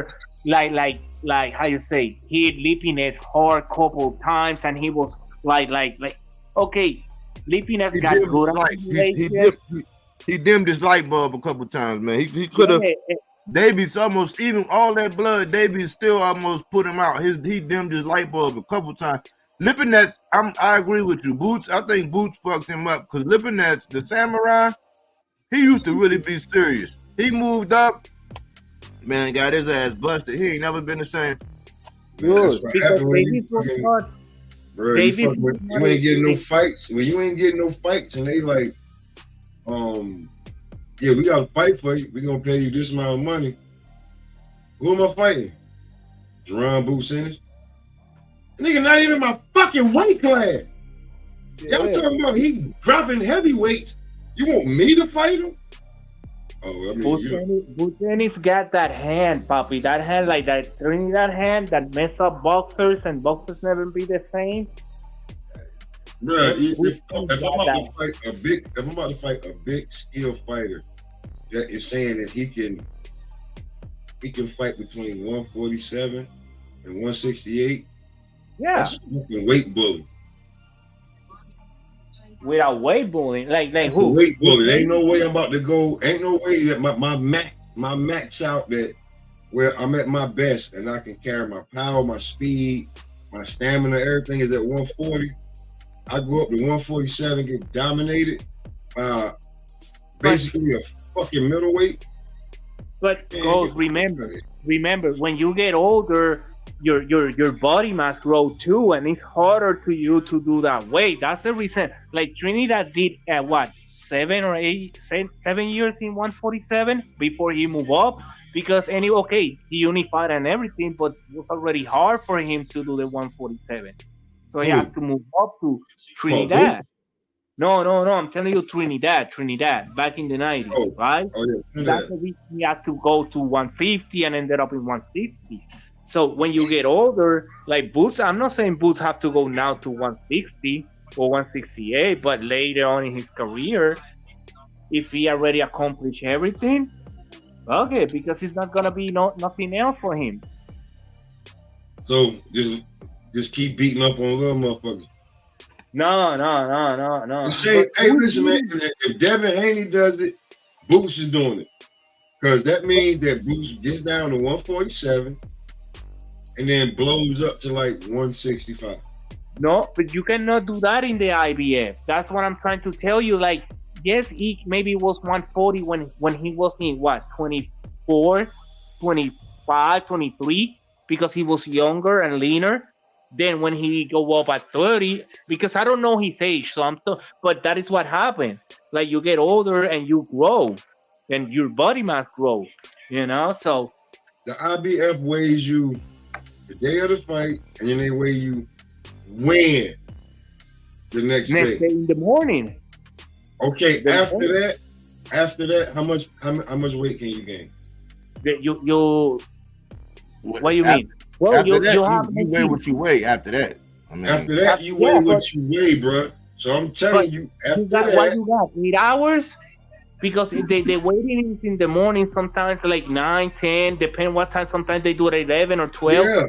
Yeah, and then depending on who you are and when you fight, you got 10 hours. Do you know how much weight you can gain in 10 hours? But you cannot gain all that weight like that in 10 hours to go into a fight. That's okay, so the IBF has a weight restriction that is 10 pounds.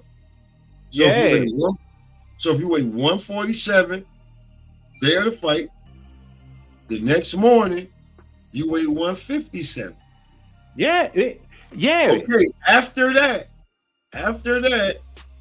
how much you think it'll be hard for Boots to gain another 10 pounds?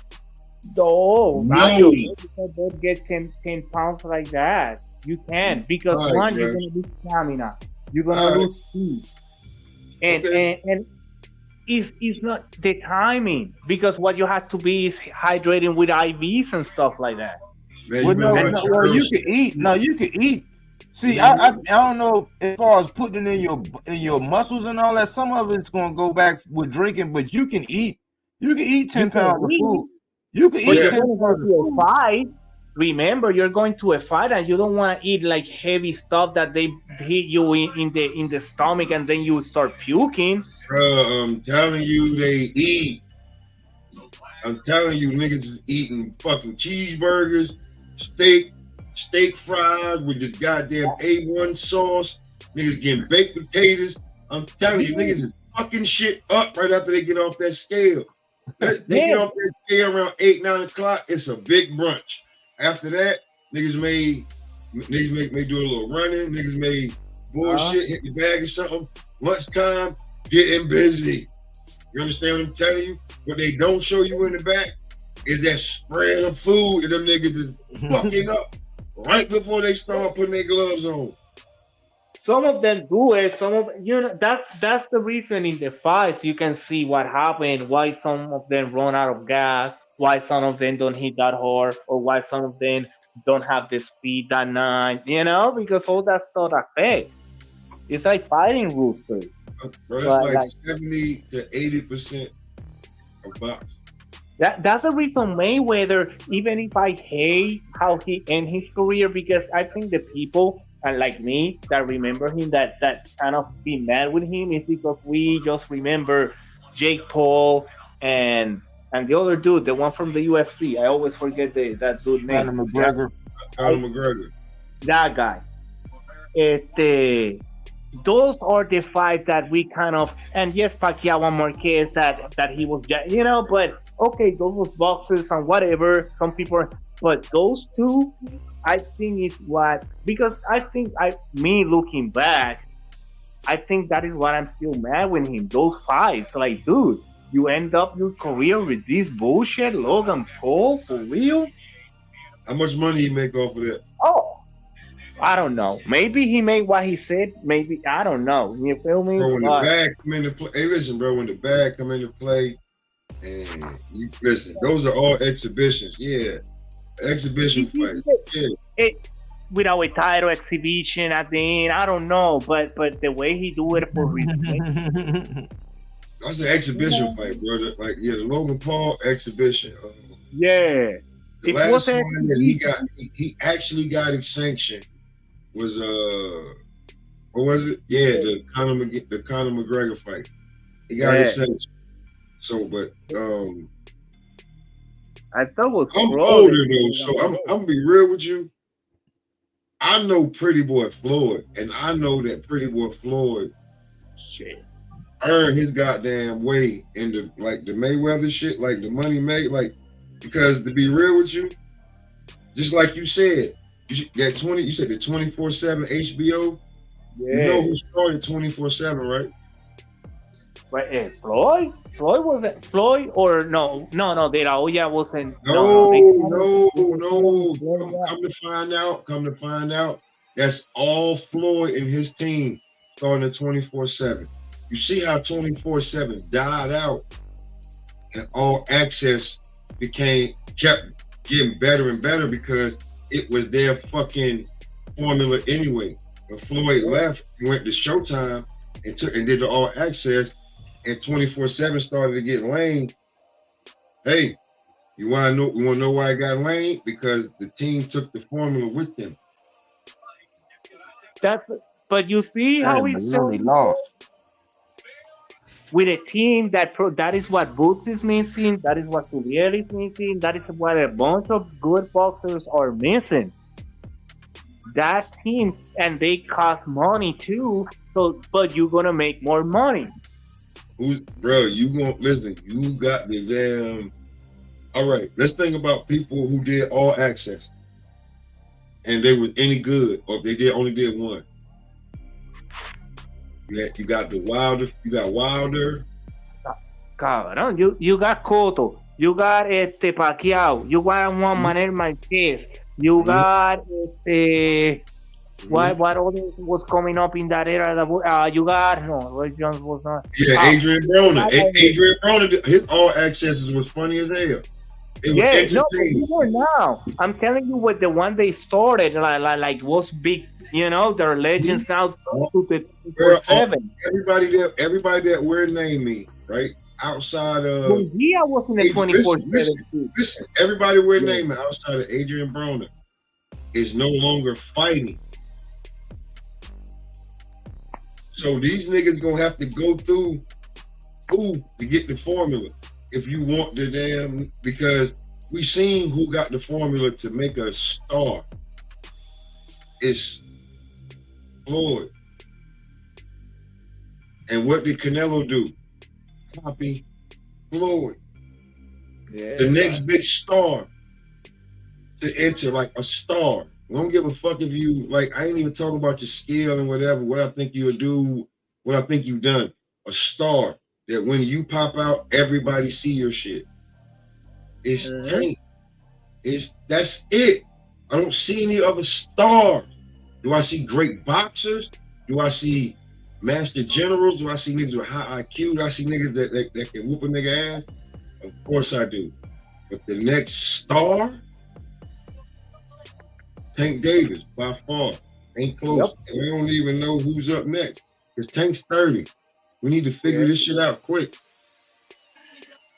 Yeah, in the US, yes, it's Tank. It's Tank. And Tank, that's what I'm saying. In OE, is right there worldwide too. He's right there because his numbers don't lie.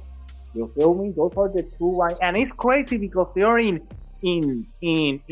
low class division, 135, 122. When always was the heavyweight, the face of boxing. Okay, well, hold on. Okay, now, just like you just said that, right? Times have changed. The most glorious division to me, even though they've broken it up into 3 different fucking divisions, middleweight. Oh, yes. The most glorious division is shit now. Yep. So, I mean, you know, things change. To be real with you, me and Body talked about this. To me, I think I don't know. I'm not gonna blame it on him, but these niggas said it. Like they said, they listening. They listened to the so-called guy named Al. Earl should have been at 154. Mel should have been at motherfucking 160, and Maul should have been at 168. I thought they were gonna do it lock and step, man. I thought they was lock and step. I thought that was the plan. I thought that was the unwritten plan. You and me both. That's what a lot of us thought. And a lot of other fighters should have been moved up, and we didn't get it. And right now, look at what we got at middleweight division. We got Grip, Jamal Charlo, and Carlos Adames has been elevated. They threw a fucking a parade for the nigga in Puerto Rico. I seen, or wherever he's from, they threw a fucking parade. We got Elisari Lara. Charlo's not from Puerto Rico. Charlo's from Texas. No, I'm talking about when they stripped Charlo, they threw a parade for Carlos Adames. Oh, where is him? He's not Puerto Rican. Where he's? I think Cuban. I don't know. I'm gonna find. Wherever he's from, he's the champion. We got Elisari Lara. That's the Cuban. We got Lara knocking niggas out at 160. He wasn't knocking niggas out at 147 like that. Or 154.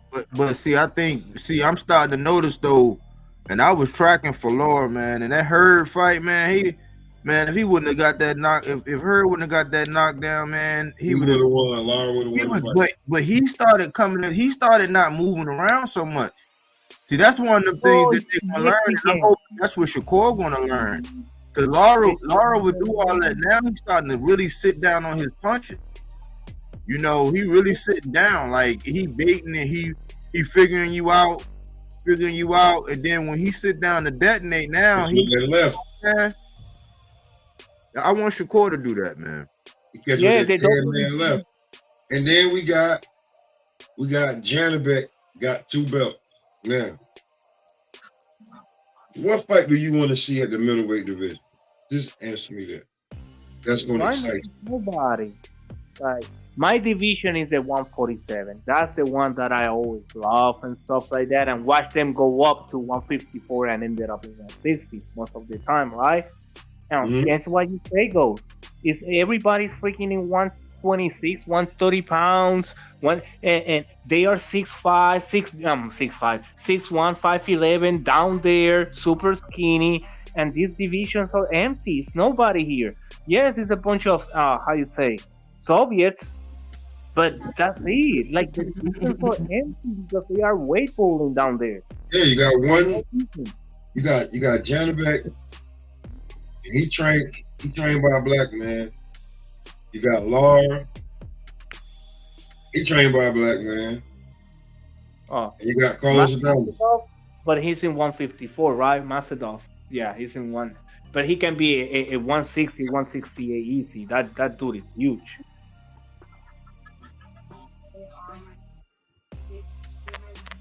The one Crawford is gonna fight now. Yeah.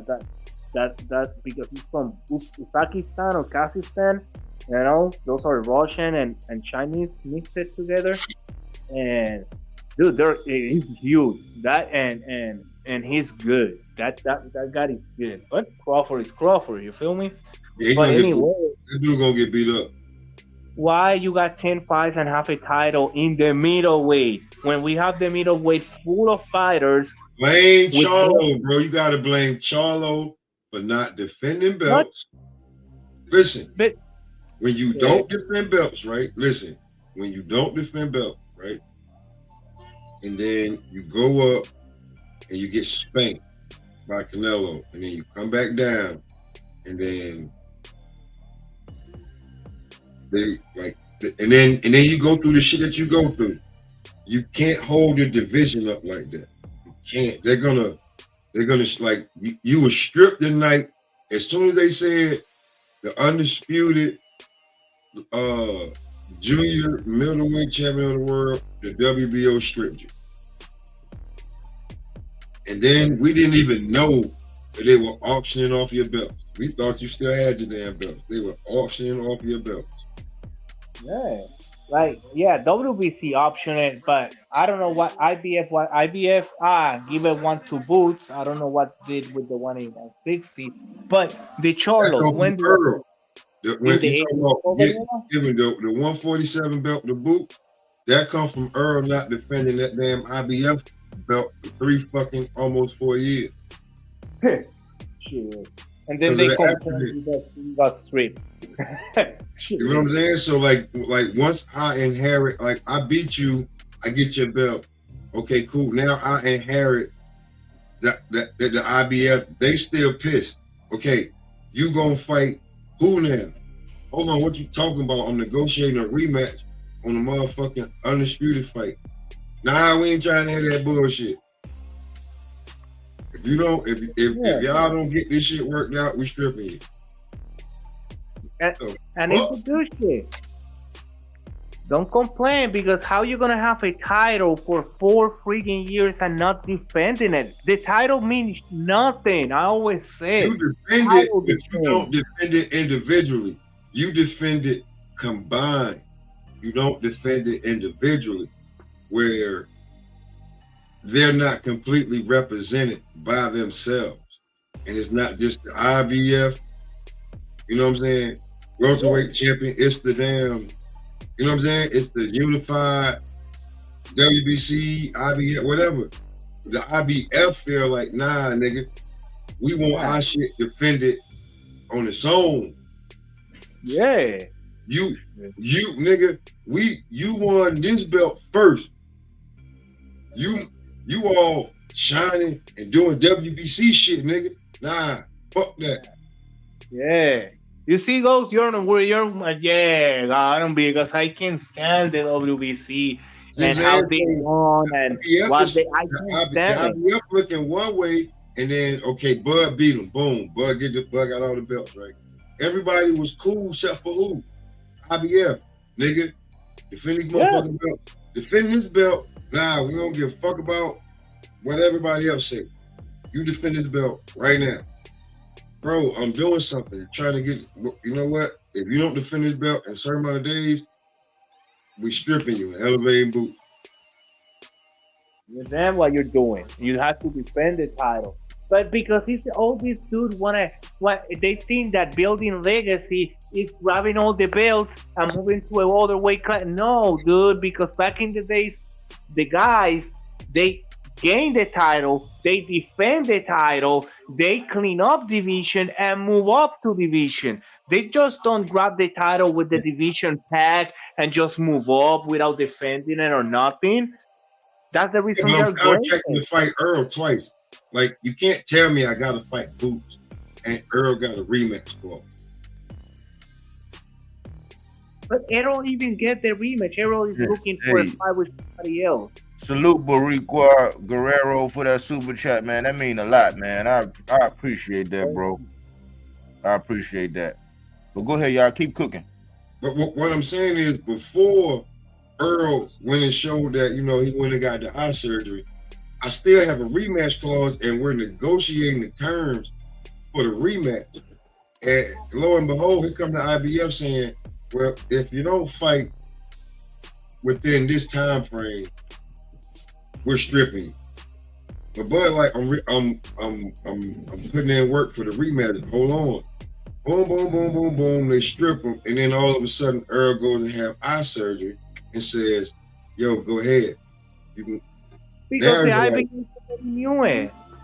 They knew this stuff too, because remember, they got doctors and they know all these people, you know, so they already know this rematch is not gonna happen, and you're just planning to do all this BS without defending the title. So nah, you know, they were like, nah, bro. I hope you're not a Boots fan, bro, because then you're gonna have to motherfucking explain to me how Boots jumped out of the WBO to sit in the IBF for 2 years.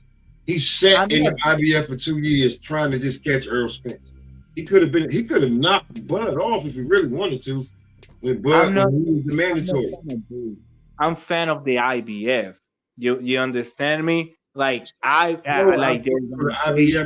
So the IBF is mad at Earl. Bud inherit Earl's, I don't even know if you want to call it a beef. Like, you know, you take over nigga territory, and you're like, all right, cool, what's going on here?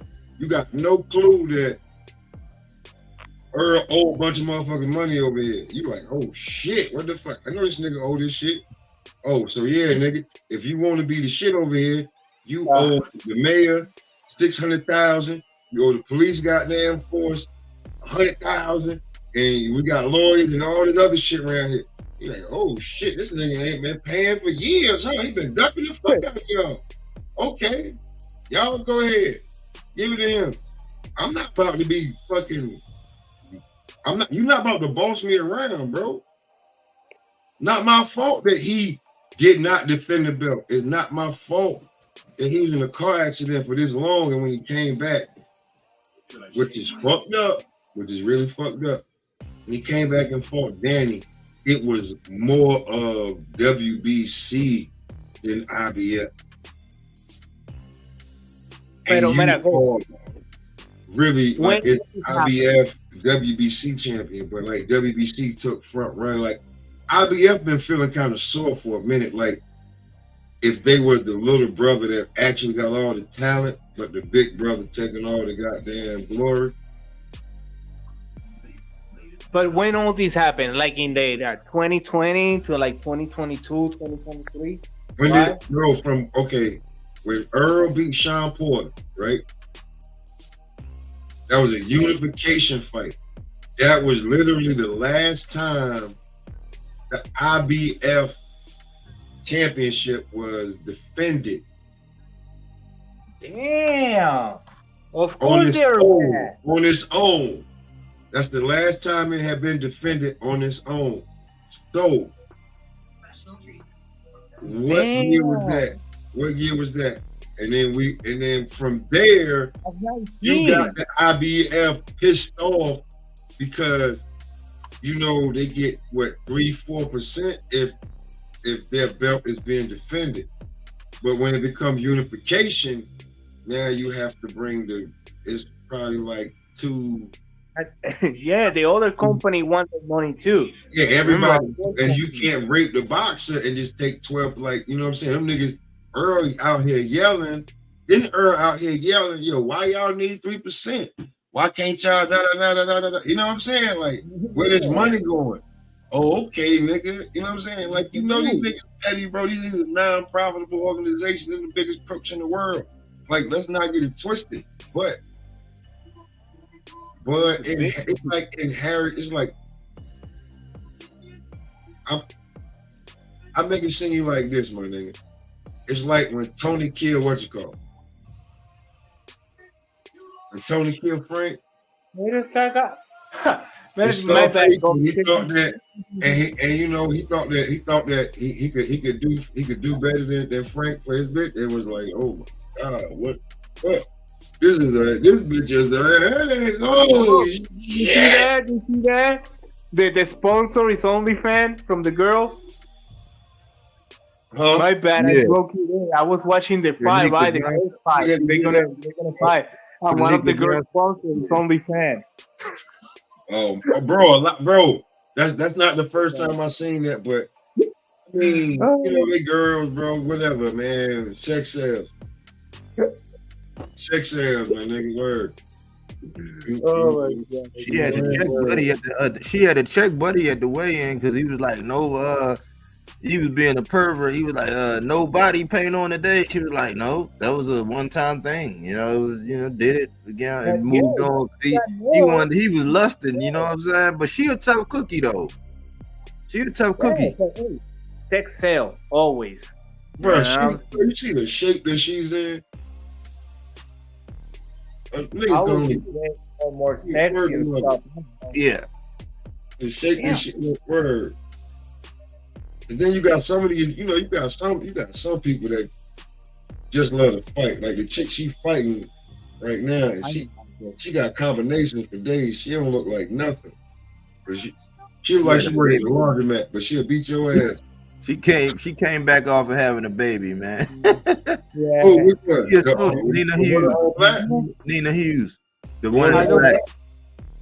They call me sexist and whatever, but I'm not a fan of female boxing or UFC. But listen, here's the thing though. I said she looked like she work at the laundromat, but she'll beat your ass. I ain't about to try that Chinese lady at the laundromat. No. Down the block.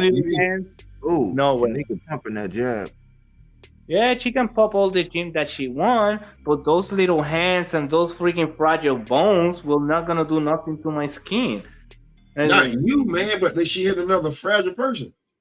Oh yeah, she feed another girl, yeah. Shanika pumping that jab. Oh yeah, Shanika. You talking about learn from the cut, bro? I don't listen. That shit, Clarissa Shields talking. Yeah, it's crazy. Yo, man, listen, bro. Listen. Clarissa Shields. I remember when she first started saying it, I was like, she need to stop because she gonna fuck around and get some women hurt. Like maybe Clarissa Shields ain't seen people. Like I'm be real, but maybe she ain't seen some of these shits where like I'll be real with you.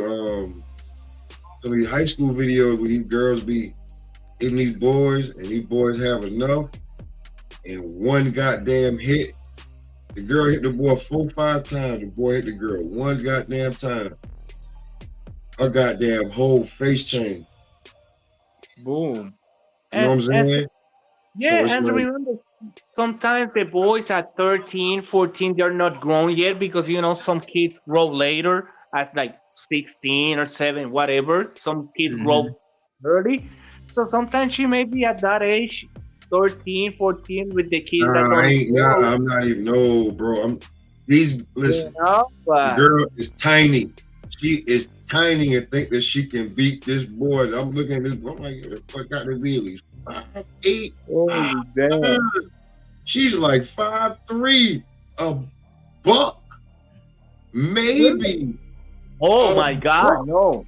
Maybe this boy's about 5'8", 5'9", 135 pounds. Like, I'm looking like maybe, you know, and she got to swing up to hit him. I'm like, oh no. He fucked around and just got mad and just be like, my God, everybody talking about, oh, you don't hit a girl. I'm like, bitch, shut up. Y'all was snickering when she was swinging on him. Yeah.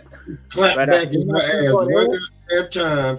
And she over there, you know, her face was so stunned, eyes so big, mouth looked like she could have won a goddamn hot dog eating contest. I was laughing my ass off. Bro, you don't have, listen, these are not the same kids that was raised like us, where you had your dad in the house and he was like, no matter on any circumstances, do you da da da da da da da da da da da. Man, them niggas ain't in the house no more. You got a mama in there. Dad goes to the house too, telling the girls, hey, you respect a man and you never threaten a man and play with his controls, you know, he respects you. But if you poke a bear, you know, back in the days, they used to tell this to the females. Now these days, they're telling them like, oh yeah, you can do whatever that a man, and you don't need to respect a man, and we don't need men, and men this, and men that, and now look what is happening. You fuck around and run up on a man with that dumb shit, and you run up on a man that really don't give a fuck about what you think. They in here scrapping.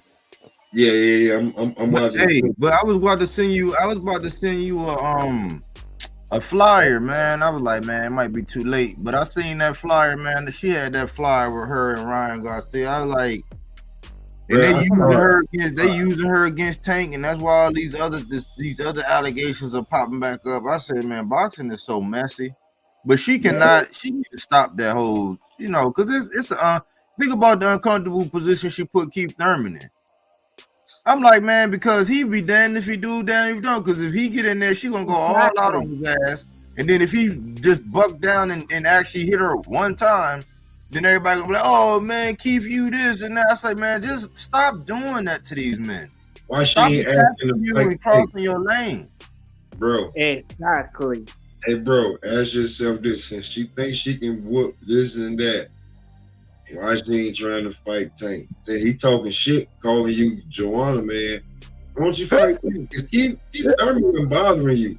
Won't you? Yo. Won't you say you want to spar Tank?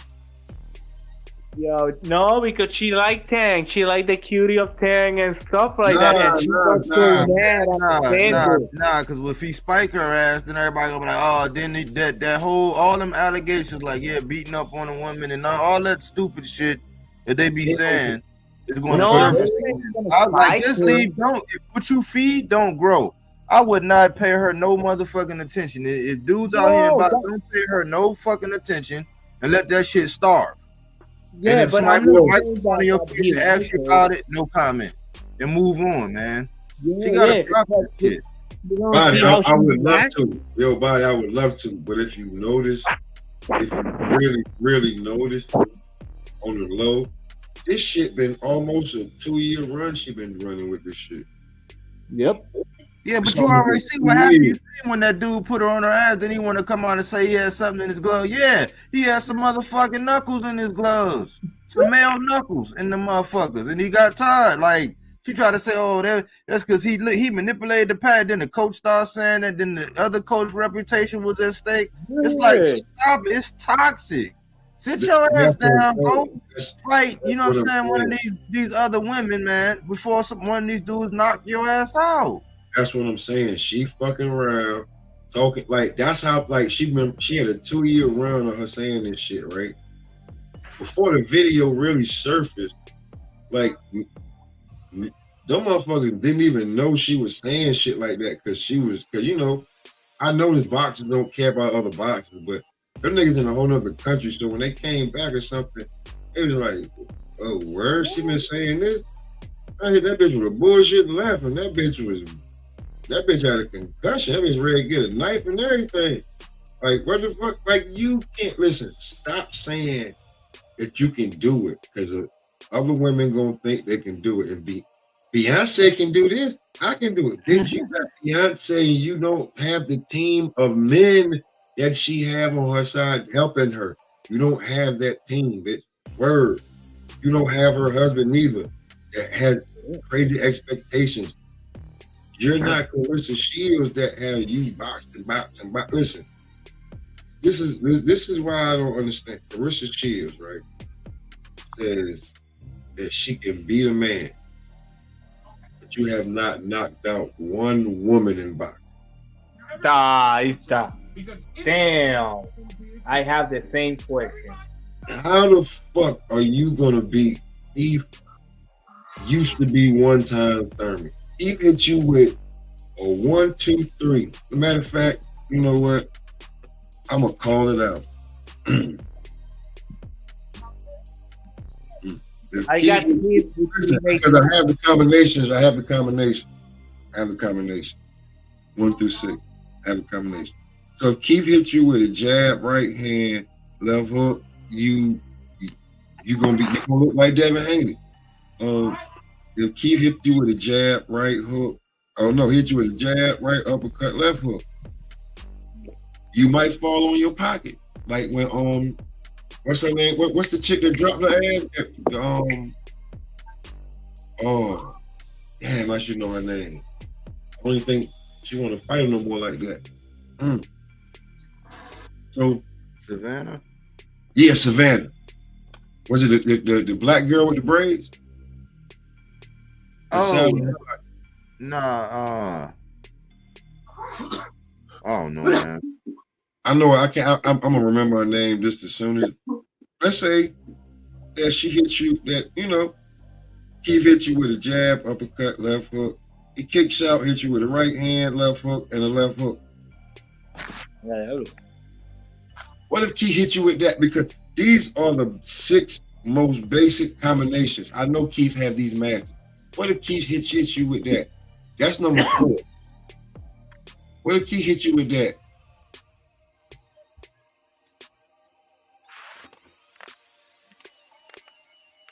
Man, you know what gonna be awful, man. You know what will be, Clarissa Shields? We'll be singing what's it called from New Jack City. Bye, baby. But my thing is, when you go out there, I'm like, where's your man at? Telling you, hey, babe, hey, man. You talking about you engaged? Like, where's your man saying, hey, babe? Like, I mean, you can't be out here like that, man. Like, tell me what man in the planet gonna deal with a woman like that? It's a nigga that's broke and needs some bread. Not even a broke ass man gonna freaking deal with that. Nacho, no? He will say, hell no, I prefer to be under a bridge before dealing with that. Well, you listen, you saw where he was at in the damn Instagram live. She was braiding his hair. He was walking out. You know, on Christmas when they show, them Christmas commercial when the lady walk out to go get the newspaper or whatever. She be like, oh, honey, and it be the Lexus with the bow. He coming out and he got an old he had something all wrapped up. You know what I'm saying? I'm like, man, like it's just weird, man. But I'm like, you need to be. Since you got all these benefits and privileges, you need to be telling your lady, hey, babe. You know what I'm saying? Like, you know, you know what you do to women. You the GOAT as far as the women go, but like it's their sex, because now where it used to be is weight classes for a reason. You know, there are separate male and female species for a reason, right? There we go. You know what I'm saying? Like, it's not just weight class. No, there is male boxing and female boxing, women's boxing, men's boxing for a reason. Man, that bitch don't listen. Yeah, there are reasons we don't want guys dressed like girls competing in female sport. It's a reason we fight for that don't happen, because we know the difference. So why you gonna be calling out freaking male, like professional? Like, you're not helping yourself, you're not helping the sport, you're not helping other females, and you're just being toxic and making a mess, because nobody can say nothing. Let's see. That I'm a nobody, that I don't have no consequence or being cancer or nothing. You feel me? Mm-hmm. I can say whatever I want, but somebody that is in public attention and stuff like that, like these people that they depend to be in cameras and whatever to make their bread, they cannot say whatever they want, because they can get canceled. They can get, you know how it is. Listen, this is the thing though. It's a lot of people that actually say they actually can't even watch women's boxing. There's a lot of people that don't even like, because like this girl right here, she getting her eye busted up. Last time she had it cut. It's some people that don't even want to watch that. Now it's a lose-lose situation, because soon as somebody co-sign and we sign up for the bearded lady at the circus, guess what's gonna happen? Somebody gonna fuck around and kill her ass. You know what I'm saying? Somebody gonna fuck around and hit her in the head. So we see it, like, you know. So it's just like novel. That's the slippery slope with novelty boxing. Novelty boxing is like, because you can't play. We're not supposed to be getting hit in the head. Period. You can't play boxing. I don't care if you want to call it this and that. When you start doing pugilism and you start dealing with hitting somebody upside their head, blunt force trauma, with somebody that trained and got torque and power and speed, it's not a game. So it's a lose-lose, because like if she win, they go, oh, you got beat up by this, and you ain't gonna be able to get no fights, because everybody, that's all you gonna be. But then if you knock her ass out, or Lord forbid you send one up, the bro Matias sent one up. The heavyweight just got sent up.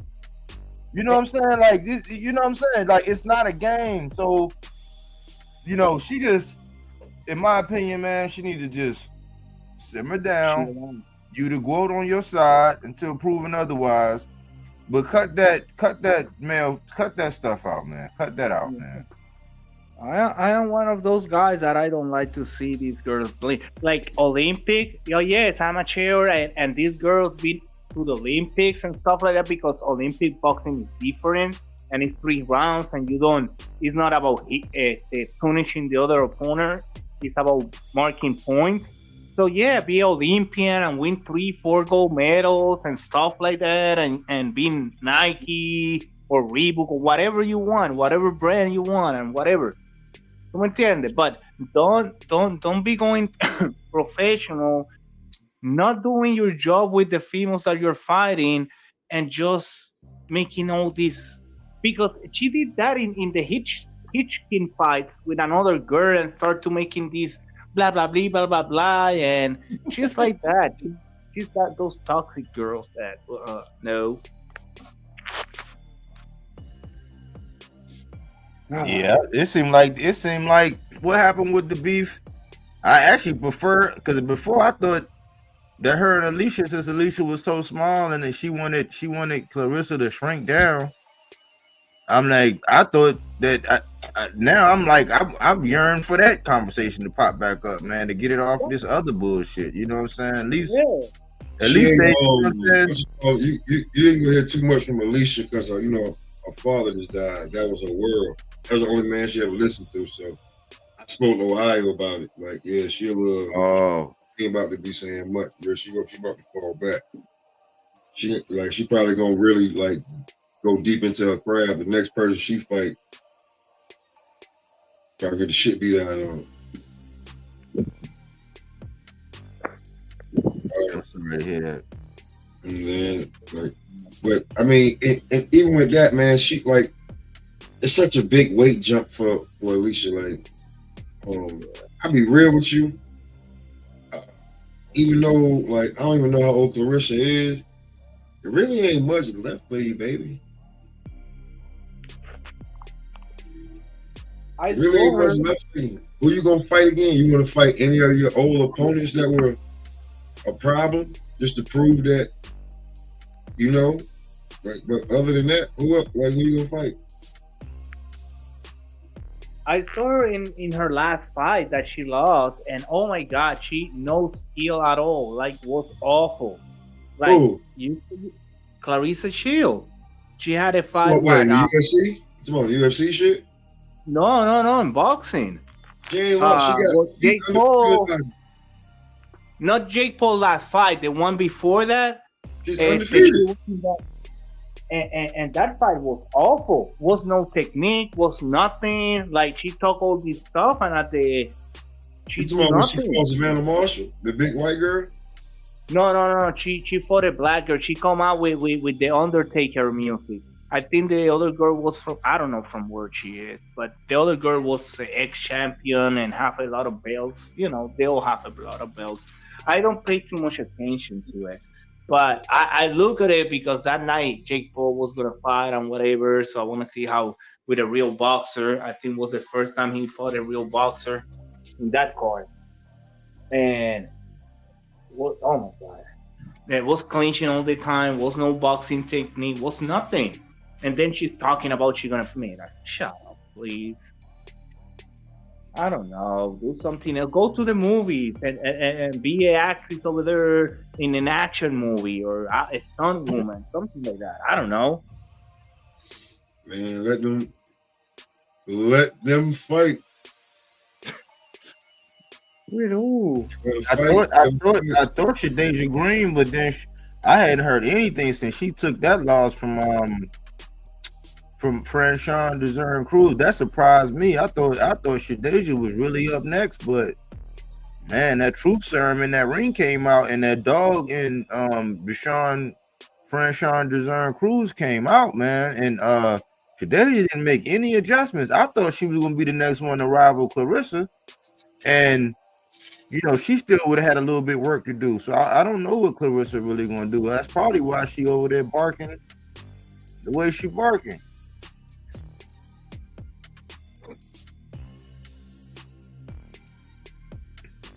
Shanika look like she trying to get this girl out of here, man.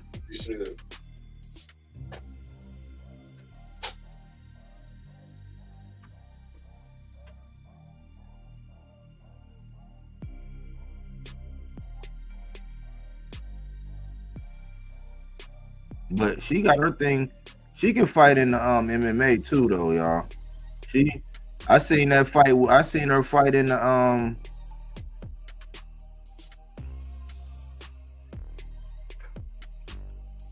I seen her fight in MMA, and she actually did a real good job.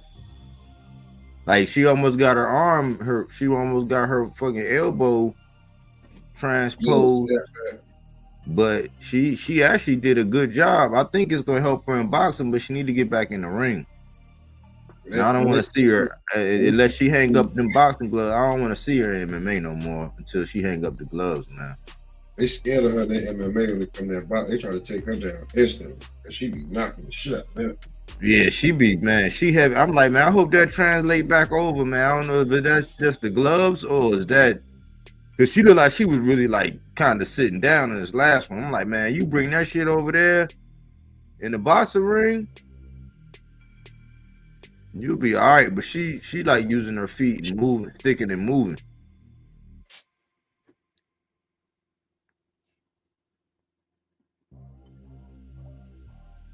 These little short 2-minute rounds.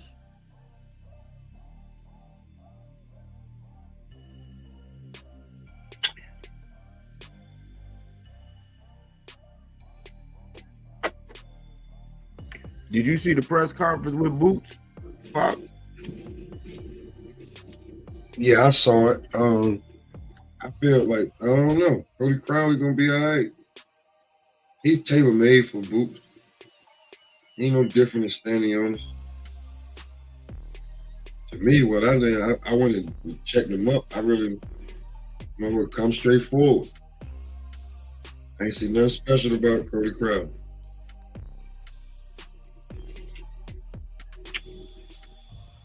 Yeah, so I'm looking forward to Boots moving up for real, for real. I'm ready to see him at 50. I'm ready to see him at the big boy. But I know he want to make legacy at 47, but we'll see, man. Cody, everybody keeps saying Cody was Mayweather's sparring partner and this and that. And I'm like, okay. Mayweather punching bag. He gonna probably try to do some of that stuff that Karan Chukajan was doing on him, pivoting.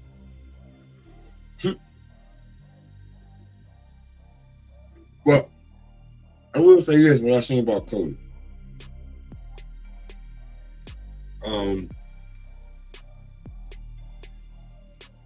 He tough. And he can punch.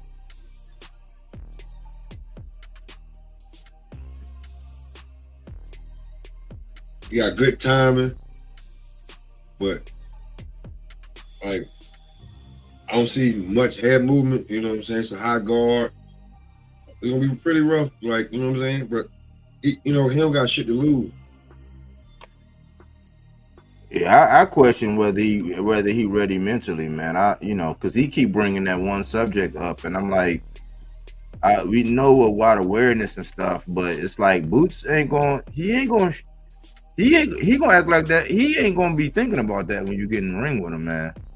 I hope you ain't thinking about that, because he ain't gonna be thinking about that. He gonna go in there and, you know what I'm saying, get the job done, man. So if you ain't focused, that's why I said, man, like the fact that he's still bringing that up, it might still be too fresh. I know you got to get back out there, but to go in that man's backyard and to say all that stuff about, we'll use the email champ, and even though he did get it, it's the truth. He got it in the mail. But I think the approach and all that, maybe it's mental warfare, and that's that, they got, but how these things work out, how these things work out when you over embellish, in the cell, and when they got Bozy, man, when they got a rise out of Bozy, with Bozy was like, no, I'm serious. He's like, I'll stop him. I'll stop him.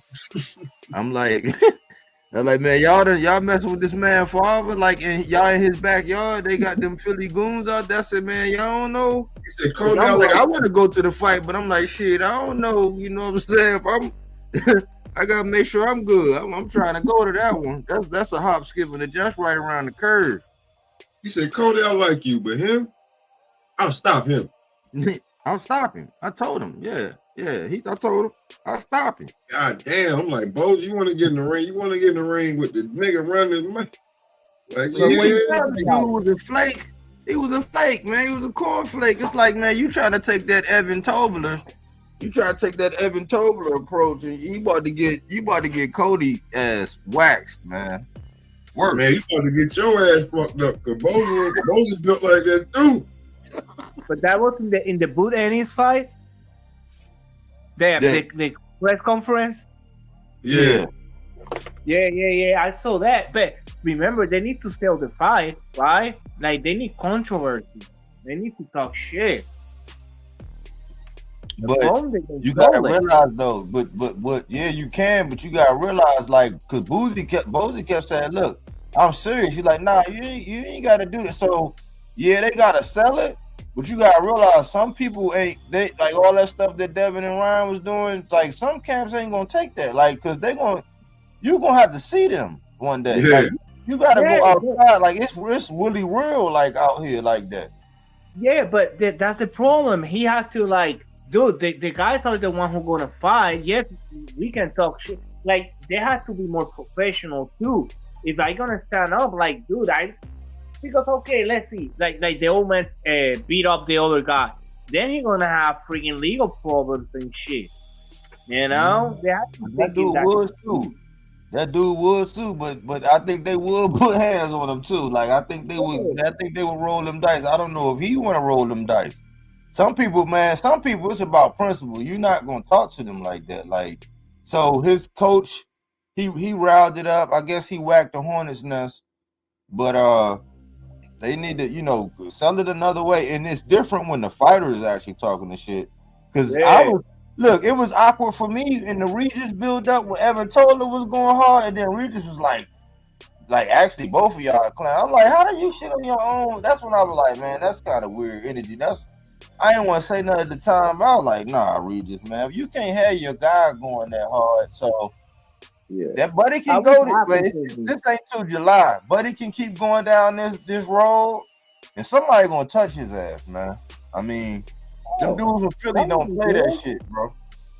But that would be good. That be some touching and shit, and they record it and sell it. You feel me? Like they need to. Yo, bro, I'm gonna be real with you. The way Boots was dressed, if he wasn't a boxer, Boots might have had a Glock on him, bro. He had the Dickies with the Timbs. Yeah. Like the way that he was dressed, if he wasn't a boxer, if he was just a regular dude in the street from Philly, he probably had a Glock 40 on him. Oh. Maybe 2. Yeah. That's how he was dressed in there. Like that's, bro, if the if the money dressed like a goon, what the hell you think the goons looks like? And then Buddy told him, man, he said, what, who you got in? Nothing but your family? It's like, yeah, you got to realize it ain't nothing but my family in this bitch. Somebody crash out. Like, somebody crash out and don't give a fuck. Another person could crash out and be like, nah, fuck that. You know what I'm saying? Like, some, because that's how they've been selling promotion these days. Like, people been selling where you could just say anything you want. Like, you can. You know what? And you know what about it? This how he should have said it, right? Now that we, but it's easy to say this shit now that we done heard him say it, but maybe he's stupid, he don't know. And this how I know Eddie don't know. Maybe they should have had it. Because, maybe they should have had a press conference in Toronto. Yes. In Philly. Because this is Boot's first time headlining. And it's not, but his last headline wasn't that good. And they had him in like some part in Jersey, right? They had him like North Jersey when he fights. I'm sure but I think what you say is good. Goes first Toronto, right? Do the press conference over there. Yeah. There's gonna be a lot of people, a lot of camera, so now when you're coming to the States, people just already saw that amount of people, so they want to go because they're interested. But Boots coming like Boots is not like a superstar yet. Boots is not Cody Crowley's mouthpiece should have been directing at Eddie Hearn. And now they're Boots in there. That's how he would have been able to say it and not seeing Boots in there. Yeah. But going right at Boots in them, now you're making it personal. That's when the shit get crazy at. Eddie Hearn, now you got everything, you know what I'm saying? You got now everything on Eddie Hearn, and you just helped him like, yo, Eddie, what the fuck was you thinking about? Even I know, and niggas don't really know Boots like that over there. You should have been cool. I'm up here. We got some people see Cody, and then travel down because nigga, it ain't that far. Niggas don't understand that shit because the jail is up there. Nigga, you're gonna be right there in Philly the next day, and then boom, throw another press conference up, or just going straight to Philly on Boots, like his return to what?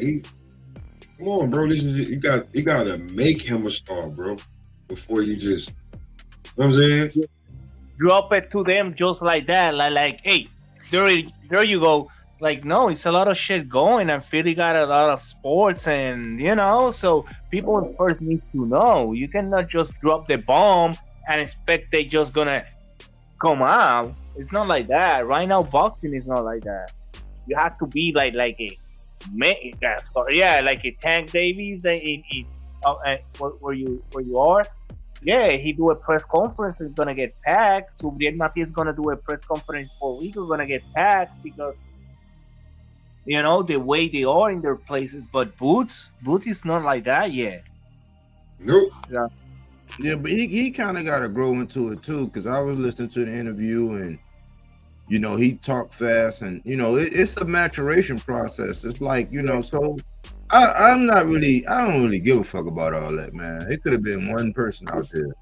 I don't give a fuck about that. You know what I'm saying? Like when them motherfuckers get inside the ring, if he get out there and he knock Cody Crowley spark the fuck out, not like he did Custio Clay, because I think Custio Clay kind of got he act like he went and filed workman's comp in the middle of the fight and shit. Like, oh man, hold on, man, I got hit upside my head, man. But yeah, I get if he really spark Cody, like if he really spark him, then people gonna come. Like then, you know what I'm saying? That's all they got to do right now. And they probably got to put a whole lot of money into it right now, and he just got it. He not ready for it right now. Like right now, if it would have been all them people in all them different places, he would have been on there stuttering and doing all that shit that he be doing, and then they would have took and fried his ass online. So I don't get into that. I don't even give a fuck about it. He get in there and knock Cody Crowley the fuck out, people gonna come back out, and then they can build him like that. But he ain't ready to be asked all them questions and all that right now. They're gonna be critiquing him right now, like all in his face is like trying to trip him up, ask him about shit that he shouldn't even be giving his opinion on. So yeah, I don't get into it. But that's what I'm saying. Like then you have a press control right there. Like you got the freaking press that you're good press, right? Like the one who's gonna ask you the friendly question and the one who's gonna write the friendly stuff about you. What the fuck just happened? Yeah, just like a business. Yo, did you just see that shit? Did it just happen? Yo, box is rigged, bro. Box is rigged, bro. Box is rigged, bro. Real talk. Box is rigged. Real talk. Robbery? You think that was a robbery? Where? I mean, I don't know if it was a robbery or like motherfucker gonna say that they read the scorecard wrong. No, the girl who fought the best one, right? Bro, yeah. They raised the girl in black hand first, then made her go back over there and said, no, we read the scorecard wrong and gave the pretty girl damn. Oh, okay. Yeah. But of course, because the girl, I saw, well, what I saw was the girl dressed in white was beating the other girl. But I don't understand. I don't pay attention to that. Look at their face. Somebody getting fired. Somebody getting fired for reading the wrong damn name. What happened in Miss Universe? You had one job. You had one job. You had one fucking job, my nigga. And look what you did. Dude, this dude, the one with the big mustache, the one who do the family show with the question. Who's Steve Harvey? Yeah. He was in the Miss Universe contest, and he had the wrong girl, calling the wrong girl Miss Universe, and you know, my nigga, we lit his ass up that whole year. Almost 2 years we lit his ass up, nigga. We ain't let him die. This nigga ain't Steve Harvey. He don't got the money that Steve Harvey got. And this motherfucker called out the wrong name.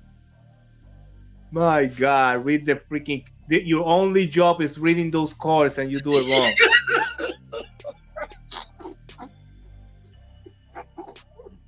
Oh, my God. Like, nigga, they be mad when I be looking like... when I could take somebody's job, man. I could take somebody's job, man. We're not asking you to help judge. We ain't asking you to get the girls over there. We ain't asking you to none of that shit. None of that shit. You gotta raise the right hand and say the right name. I got it. How much is that bag? Oh yeah, I could do that. Yeah, that's not it. Right up my alley. Oh yeah. The announcer, the worst one is the one with those dreads, you know, that dude from that zone. Like, dude, those dreads are nasty. You are getting bald. That shit's gonna look cool on you. Cut that stuff off, please. Oh shit. Oh, He said those shit was nasty, Because bro. those not even full dreads or really not. No. And then he got the bandana in front because he's getting bald. I know. They're way too heavy. This nigga kicking over chairs and shit. I never liked dreads. You feel me? And I come from the Caribbean. And now, oh my God, I can't stand dreads. For me, but whatever. My cousin used to have dreads. It was nice. That nigga. What happened? Oh, Mosley is mad. He's sleeping in chairs and everything. He lost and he's mad. Oh, look at him. Oh, he's like a little kid. Yeah, he acting like a little kid in front of his son and kicking over shit. Like, I've been like, yo, take him outside real fast while I destroy the dressing room. Just bring it back in. Messing up the bag, man. It's alright. They gonna charge you for that chair. They like, nigga, you kicked over that chair that you ain't do no damage to. We gonna charge you $2,000. You know, Bob gonna be smoking the joint like, nigga, you kicked over that chair on TV. I mean, I'm charge you. Got no pay. Take your fucking cameras away from me. If I don't film you, I don't pay you. And they're like, oh, motherfucker. Yeah, nigga, you know I put you on TV. I had to put you on TV, nigga. I put you in the main event, nigga. Over in Australia. Get another title shot. That ain't my fault you ain't winning, motherfucker. Listen here, Maloney. You signed up the contract with me. Now I own you. You know, that's like the old Baron. I'm gonna make you fight. I'm gonna make you blow up in weight and fight anyway.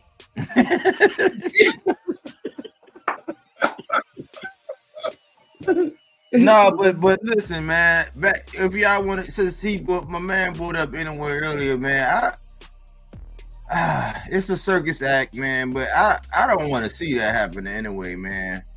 That man already in his 5th weight class, man. That's why it's like when I hear Shoo, that's every time they put a mic in his face, he talking about anyway. I'm like, man, like you got the Ray Ford, you got the Oshaki Fall, you got all these guys.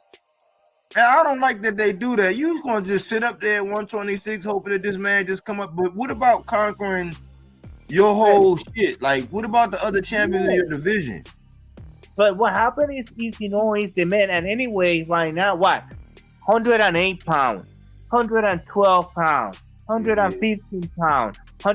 Now he start to getting in a real weight class that is 122. But those are kids weight class, super lightweight, you know, those are for little kids. Bro, now my 10-year-old daughter weighs 125. 126 it start to be a man. He couldn't get up. He be mad as hell. If my daughter fell on any weight, he be mad as hell. He might get injured. This nigga is that damn small. I'm just telling you, like, for real. If she John Cena that nigga, he be mad as hell. My kid that is freaking 16, he's 133 pounds. Imagine that you are 22 and you are 108, 115. Come on.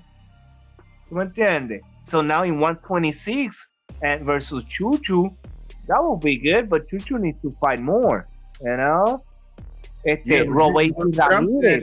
What I'm saying is at least let it be more realistic. Like Louis Neary was not a bum. Like Louis Neary, like he lost. He got a knockout loss to Brandon Figueroa. Figueroa shared the ring with Fulton. Like, you know, it's something there. Tapales, he had a history. He was, you know what I'm saying? Like, these guys have actually accomplished things. I don't like it when these young guys sit there and they just want to say, I understand saying the name, but you gotta, like, yeah, you winning and all that, but like, for us to really honor that, it's like make the people demand. Like, people are demanding Tanking anyway, is what I'm saying. Why you think about this? I think that look, if he don't get no credit for beating somebody like let's say Leo Santa Cruz, he don't get and Leo Santa Cruz was bigger. Abner Mares straight up ducked him. He pulled out the fight. He said eye injury and all that, but You know what I'm saying? He pulled out that fight. Ryan Garcia pulled out the fight the first time. Like, he don't get no credit for Hector Garcia. So you talking about anyway moving up? He's in his 5th weight class. So the 6th weight class is 126. The 7th weight class is 130. The 8th weight class would be 135. Like, if you don't have that same expectation, because it's a cardinal sin to ask Devin to move up and fight Boots. That's why that's why people lose me with that shit. Like, it's okay for Ryan to jump up from 143 and fight. Everybody want him to fight Spence, so he's gonna jump up all the way up there and fight Spence at 154, 160, and that's fine. It's a cardinal sin to ask Devin to move from 147 to fight anybody. You can ask him to fight Stan Giannis. Why you want him to get beat, don't you? It's different. So if we're gonna keep those same standards, you gotta understand. Anyway, is in his 5th weight class. Regardless how small he is and whatever's going on, if we not putting that same pressure on any of these other guys to do that shit, like, it shouldn't be a cardinal sin for me to ask Boots to move up and fight Virgil Ortiz at 54. No, to fight you know. Okay, let me explain. Because when you're in 140, you're in 147, these are already big weight class that you can maintain this weight. But when you are in 108, 112, you got nobody down there, because not a lot of people can do that weight. 115, the same story. Now 122, you're starting to get the competition there. But it's not the same in 135 that the division is packed. But okay, so, let me give you. Robesi Ramirez versus Inoue in 126. In 122 is a lot of people too, but I would like Nick Ball versus Inoue in 122. What do you think about that one? Nick Ball. Let me tell you something. Right now, just to give you a comparison. Right now, Raymond Ford is physically bigger, larger in stature and in size than Gervonta Tank Davis. Do you know that? Yeah. Okay, so listen. Tank Davis at 135, he don't even get any credit for fighting Leo Santa Cruz, who on the night of the fight was bigger than him. Word. Hector Garcia was bigger than him. Word. What I'm trying to say is that if a man started, Tank didn't start down at 108. He physically couldn't make no 108. Inoue started at 108. He's at 122. This is his 5th division. You talking about going up to a 6th division, a 7th division, and an 8th division. Like, that's so it'll be everybody saying that, but it's not realistic. It's really like people wanting to push Inoue to the fact to where somebody knock his ass out. You see how they acted because he got knocked down. So people want to see that. It's not gonna be no competition. If Louis Neary caught him like that with that left hand, do you know what Tank would do? The Tank would kill Inoue, dog. I'm just gonna be real with you. Tank would literally decapitate Inoue, dog. He's getting older and he's getting way but I understand why you say too. You feel me? Like I understand. Like, if I don't see Inoue in 140, neither 135. The further I see him, and I'm telling you, when he's like 31, it's in 130. Like not right now. Like, I see Inoue in 130, maybe at 31, 32. But right now in 122, 126 is a good weight class for him. Like, that's the reason I asked you for Nick Ball, because Nick Ball is small instead of Raymond Ford. I just think some of the but the thing is, some of the guys that's in the higher weight class, their skill set don't even have to be that as high just to beat them. And I gave you an example about this earlier. The dimensions of Devin Haney is what beat Kambosos. His IQ was not high enough to overcome the physical attributes that Devin Haney had at the time. So even some of the guys at higher weight classes who don't have the same skill set as Inoue still may be able to give him humongous problems because of physical attributes alone. It's not fair to let them guys just sit there and just wait around like fucking ravens, you know what I'm saying? Like, waiting for a carcass when they're not doing anything. So if we're gonna keep that energy, yeah, everybody want to see it, but it's not. That shit is a fantasy fight. Like them guys, him moving up to Nick Ball, he got Sam Goodman. Let's see how we look at Sam Goodman.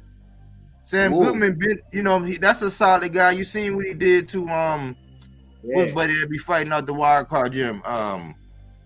What's his name? The black dude. He fought the wrong fight. His technique was all off. Sonny Lee too. Sonny Lee, the British guy, he's pretty good too. He's in 122. But you feel what I'm saying, Pop?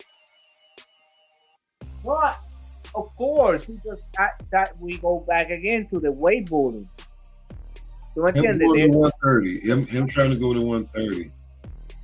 There are a bunch of bosses. Here's the thing. Tank gonna make 130 easy and comfortable. We seen what he do at 130. He almost killed. We ain't seen Leo Santa Cruz since, I don't think, right? Okay.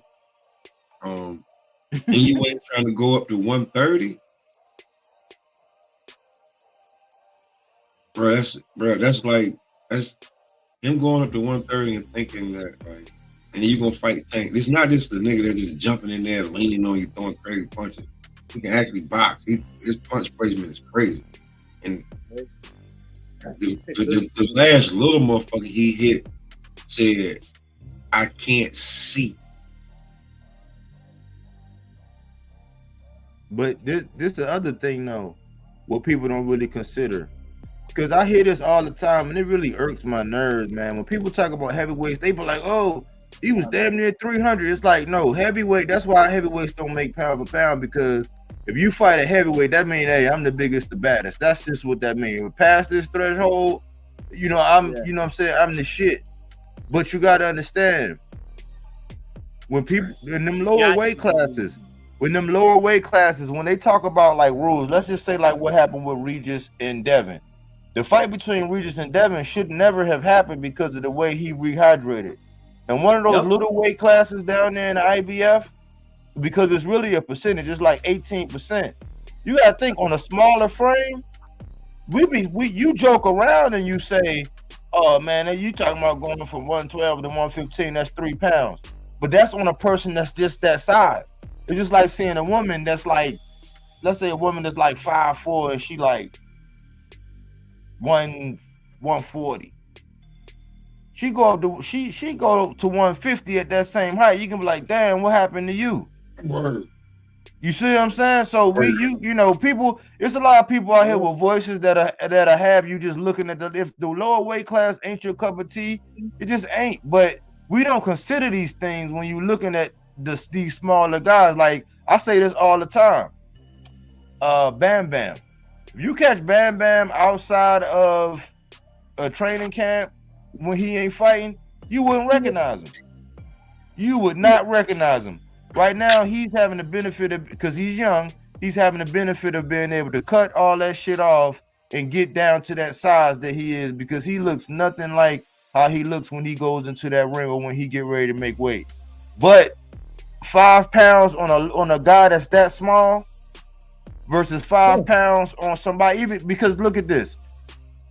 Tank and Inoue are the same exact height and reach.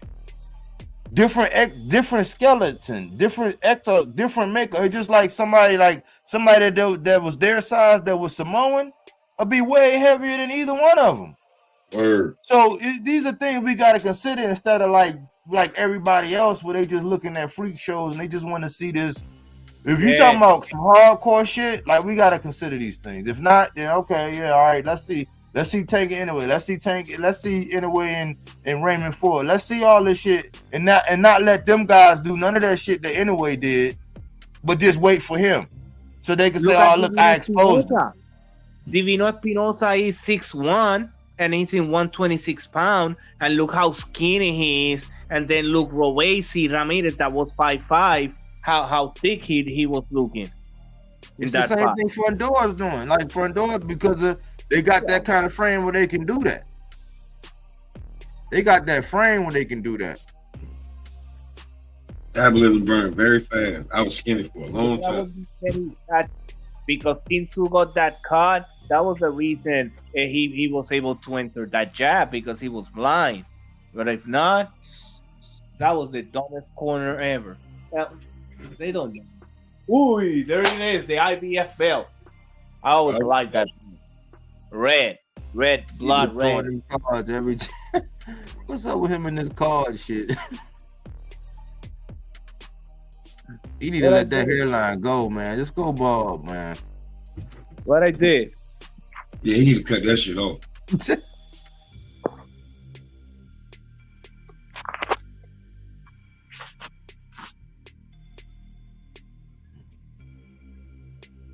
Oh my God.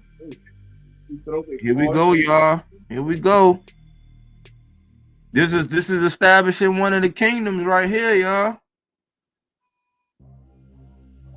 It's gonna establish that IBF kingdom right here, man. And I respect people, man. I think that IBF got, I kind of hold that one a little bit higher, but just because of the weight and how people play around. This means that, because they said, I think they said neither one of them made the 10 pounds. Oh, they stay fit. In the IBF, they stay fit. Because it was in the morning, because of the morning time, the time difference for Loma and all that. I gotta go back. I think in the I was doing the live, but I think that's what they were saying. I was trying to be coherent with the live, but listen to them too. Cause you know this like early in the morning over there. What, it might be like noon over there right now. Let me see.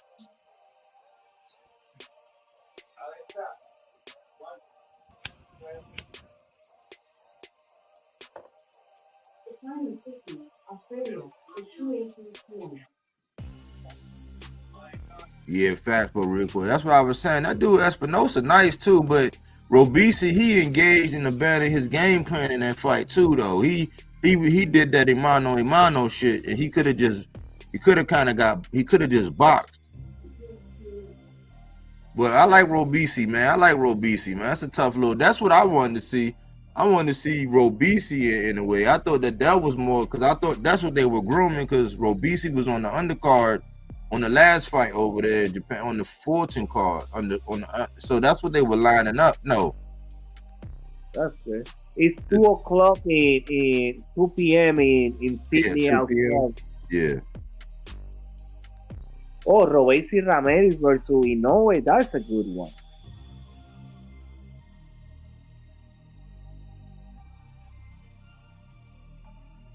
No lies, they both ain't it. Yeah, I thought that's what it was.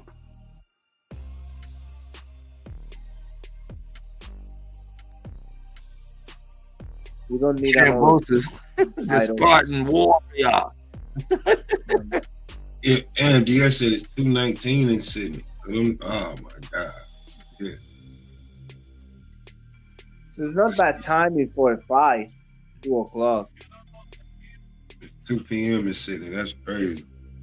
So at what time was the weigh-in? You know, in the morning? A few hours ago. So you see, they cannot make if they come up. Well, they know they did it Saturday night. I think they said they did it Saturday night. See, bro, that's why you got to be. That's why I said I'd have been over there 2 weeks to get adjusted to that shit. I'm not going over there 3 or 4 days and then try to adjust to that shit. Oh. It's not gonna happen. No, It's not gonna happen. I bet remember Lomachenko is from Ukraine, so the Pacific Ocean, whatever. But I bet it doesn't matter. It may be a worse time change coming from where they at. Well, yeah. If he wasn't over here, moving to Japan, that is another bad climate.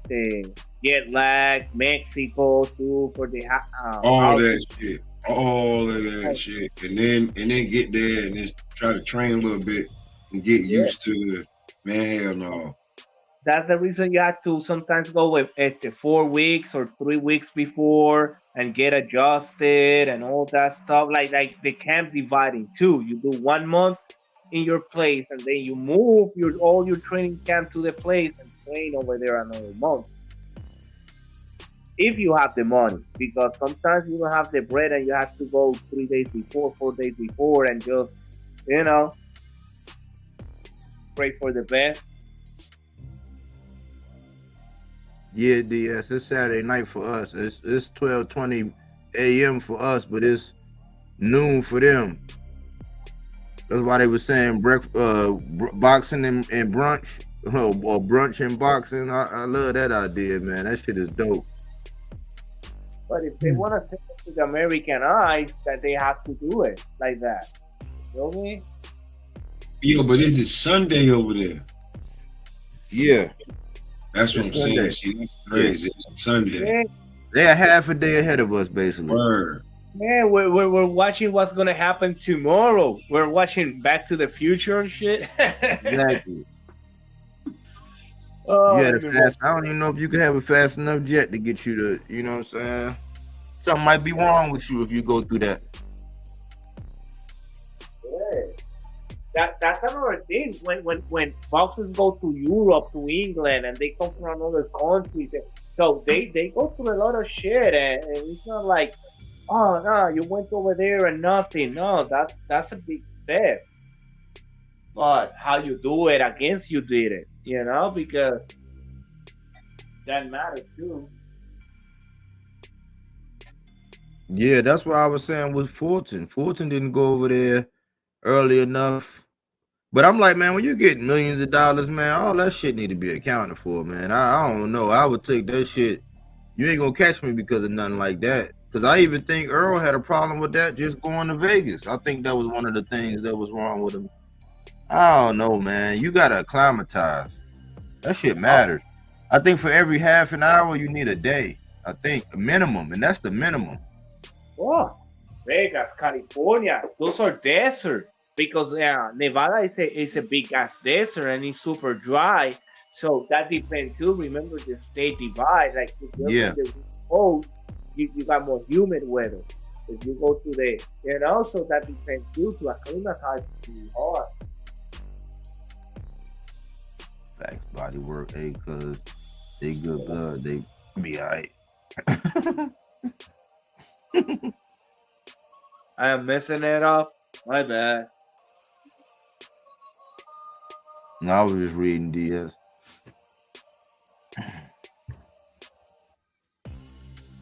Oh, the Ukrainian anthem in the American TV. Awesome.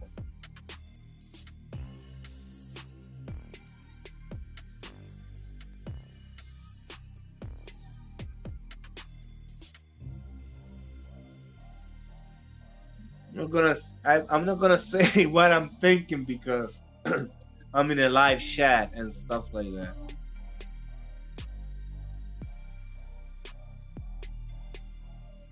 Yeah, you can't make ends without sacrificing. That's what I be trying to say. And people be saying, "Oh man, you never boxed before. You can't say nothing." I'm like, man, that's common sense, man. Right? That's common sense. But Xavier made a great point, man. This is a great point. This is worth putting some attention to real quick. I know that's my question. The only time that fighters make that 10-pound excuse is at 140, because I don't see any other challenges in any other way talking about that nonsense excuse. That's what I'll be saying when I be talking about that Sabril shit, when they be trying to say, oh man, he's overrated. I'll box circles. I'm like, okay, cool. Oh, but that 10 pounds, like, man, okay, so is the 10 pounds or is he really a motherfucking monster? We know the answer. Everybody be saying, oh, box circles. Like, okay, we'll get that. Oh man, but no, he got that IBF. Stop it. Because no other people are making that same goddamn excuse. He make a excellent point. It's when people want to find an excuse, want to find something, always they want to look for the most minimum, whatever they can freaking grab to make it excuse. That's the reason I don't waste my time with them. I let them talk. Okay, we're gonna find out the date of the fight. They was talking all this stuff about alien stuff, and I knew what he was, but what the hell? I'm not gonna argue with people. I was like, okay, whatever. Boom. I knew what was gonna happen. You remember I sent you like a text from IG, whatever. But they want to talk that stuff like, oh no, it's too much. I cannot do the weight. What do you mean you cannot do the weight? You're supposed to be 140 pounders. If you go over 100, so they are other weight class. Why you're not in 154? Why you're not in 160? Yep. If it's so hard to make 140, if it's so hard to make 135, why you're not up in weight class? But because, you know, the green one and the black allow you to rebound whatever you want, well, okay. Nah. There are weight class and divisions for a reason. Because if not, then it's no division. Then will be no rules. Then will be whoever versus whoever, because weight don't matter. It'll be a real, it'll be a real, because this already is. You know, people got them timelines. That's why I was saying about the another little thing they added was that ceremonial weigh-in shit. Like, I don't like that shit. Because when you putting money down and you want to see fighters, you want to know how they look when they made that weight, not how they look when they already, because that tell you stuff. Like, I know that ever since I was younger. Man. You can look at a fighter, you can see his eyes, you can really see, like, dang, man, he looked drained, like, man, he sucked in, man, like, he dry, like, you can see that shit, and you knew. You know what I'm saying? Back now they do that ceremonial weigh-in shit, and then they do a weigh-in that they show us. That's the weigh-in that they show us, but that's not how they were looking when they actually weighed in. And they'll just read out the weight that they made. You know what I'm saying? That's not fair to us as fans. Because back in the days, they had this weight that they focus the camera and you see it. Now it's only 4 people looking at some weight that nobody knows. They don't have a big board putting the weight or nothing. And because I even knew about that morning that nobody knows, the ceremonial one. Like, I was arguing with somebody, why you're talking? It's so ceremonial. They do that. Was back in the days. They are don't doing that no more. And I was like, what? So it took me a minute to understand it, right? Like what? A ceremonial, but nobody knows their weight. They don't have a board. Nobody can see. No cameras. It's just whatever. Yep, they fucking us. You're releasing? I don't know. I'm too far.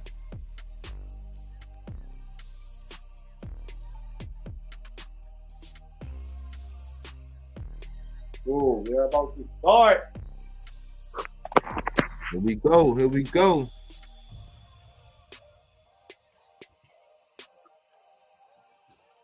Kambosos stepping up. He faking the jab. He pawing out the jab. They both pawing out their jabs, finding their ranges. Kambosos standing up, kind of upright a little bit. Oh, you're ahead of me. Trying to go to the body.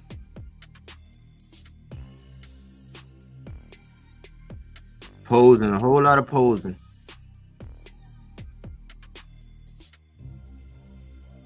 He committing to the body. He watched that film. You know you got to go to Loma body. You got to. You got any chance? That side already red.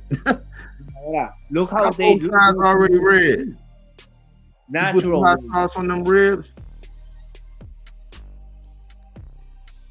They look even. It doesn't look like one guy. Look at his side. This shit red as hell.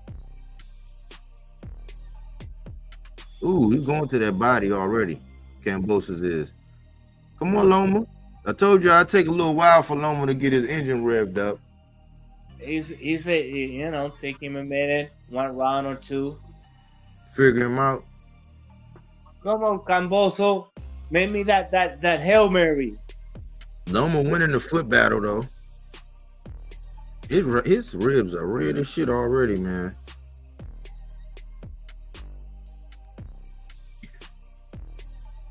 Loma winning the foot battle. Kambosos is committed to that body. He watched Devin. Yeah. In them early rounds, Devin was killing that motherfucking body early on. people say Kambosos don't knock down, but he got 50% KO ratio, right? He got 10 knockdown in 20 fights. Yeah, liver shots are the key. DS, yep. Oh, it's not like he don't knock down people. He got a sneaky right hand. That right hand. There go Loma. Getting his combinations in. Hit him in the chest. Loma getting out the way using that good fancy footwork.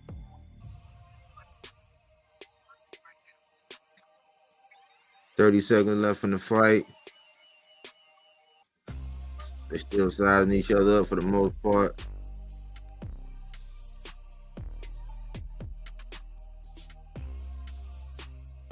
Kambosos trying to set a trap. Loma got some good feet, man.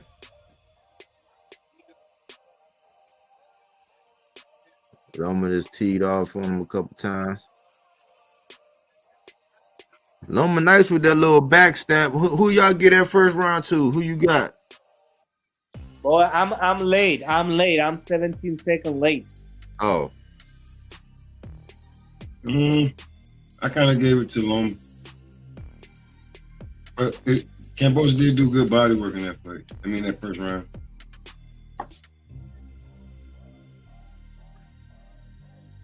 So if we're gonna be the three judges, well, I saw more Kambosos. Yeah, I kind of had Kambosos winning that round. But Loma, ring generalship, Loma kind of controlled it. Who was the more effective? I think Kambosos was definitely more effective downstairs. Loma upstairs. Defense. Loma had the better defense and effective aggression. Kambosos was able to touch him when he wanted to, but Loma was able to dictate. So I don't know. It's swing. Yeah. Yeah, it's not a close round like you can say no, this guy dominate the whole round, right? That's the reason three judges. But was a good round anyway. Was a good study round. Yeah, good round.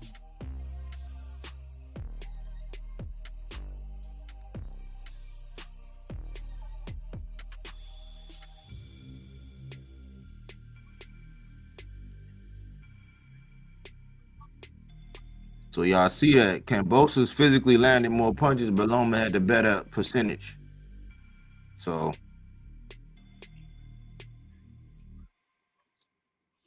Loma on the offense, Loma might have got cranked up already, man. Catching Kambosos coming straight back, man.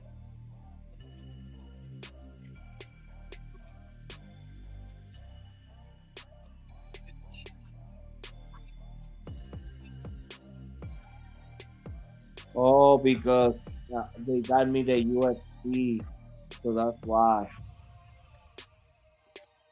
Oh, how they don't give them time to.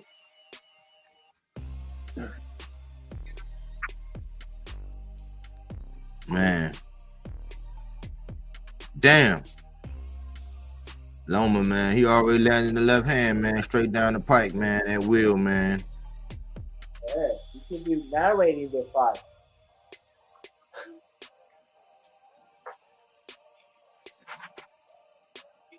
Loma can't miss with that left hand, boy.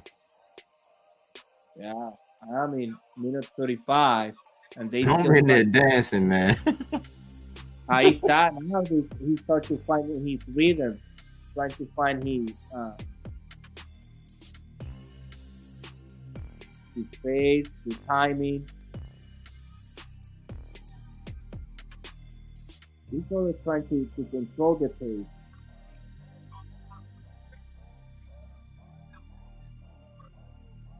Yeah, I think he gonna drop his ass with a left straight down the pike, man. He gonna step over to the side and boom.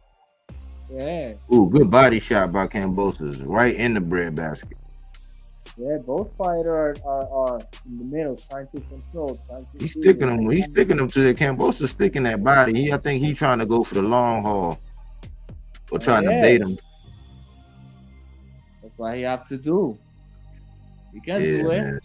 Oh, yep. See that left. See that left. Now you got Kambosos swinging, man. Kambosos face red as shit, man. Whoop. But Kambosos digging to that body. Now, yeah, I get that one. That one go to Loma. I got Loma on that one. Yeah, Loma got that. It's really deadly. If you know how to connect it. Oh yeah, I see why you guys pick it up. Yeah, I'm 20 seconds behind. Well, yeah, DS. Appreciate that, DS. I see why. Yeah, I see why he Loma stole the round in the last 10 seconds. He connect those good hooks and stuff. That he earned the round. Yeah. There's nothing happening in the round. It's not like you can say that. So those last 10 seconds was very important. He knew how to stall it. He said, "Nah, this stuff is not gonna happen to me again." You got experience.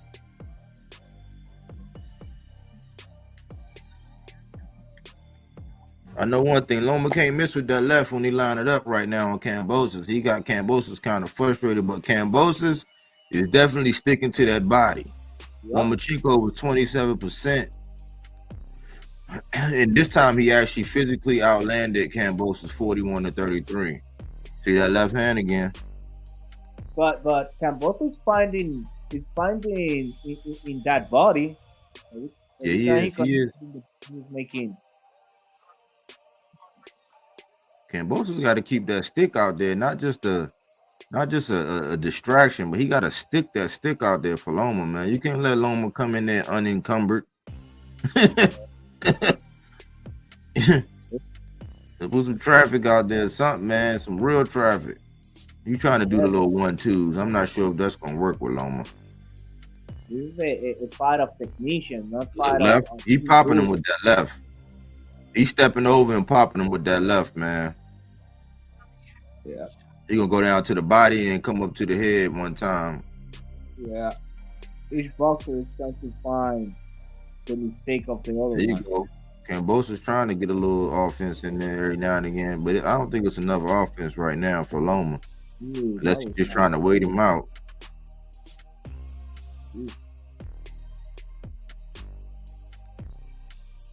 Ahí está. Yep. Find him there. Kambosos is finding the timing of Lomachenko too. He trying. Ahí está, yeah. It's getting the timing. It's getting the timing. Let's see how come.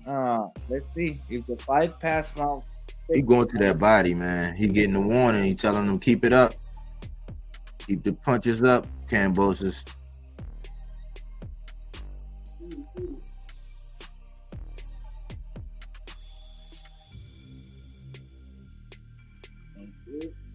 Yeah, Kambosos figuring out, man, I can't keep running back. I got to stand my ground. Yep. You got to stand your ground and just box, man. You can't keep going back because Loma going to take advantage of that. His feet better. He popped his head up. That was not low. That was right there in the lever.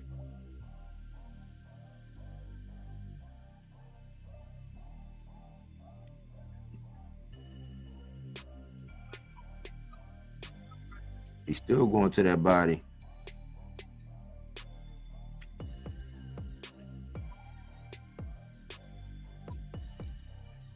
He gonna catch Kambosos with that. That's a bad habit of Kambosos. Whoop. Yep. He going to the body shot. Ooh, see, he got him with that left. Man, ooh, man, shit. Man, boy. Kambosos gonna get his ass knocked out, man, if you keep doing that shit. Like, yeah, you going to the body, but boy. But remember, those body shots is gonna pay off after the 6th round. Yeah, they are, but if he make it, cause shit, Loma is popping this shit back right now, man. Like, Ooh. Whoa! After the bell and everything. No, it's good. It's a good fight. It's a good fight. It's heating up. Each one is studying each other, looking for their mistake, the opening. They're not trying to go toe to toe. You know, they're trying to save their kind of energy. But let's see what happens. Let's see what worked more, the hook to the face or to the liver.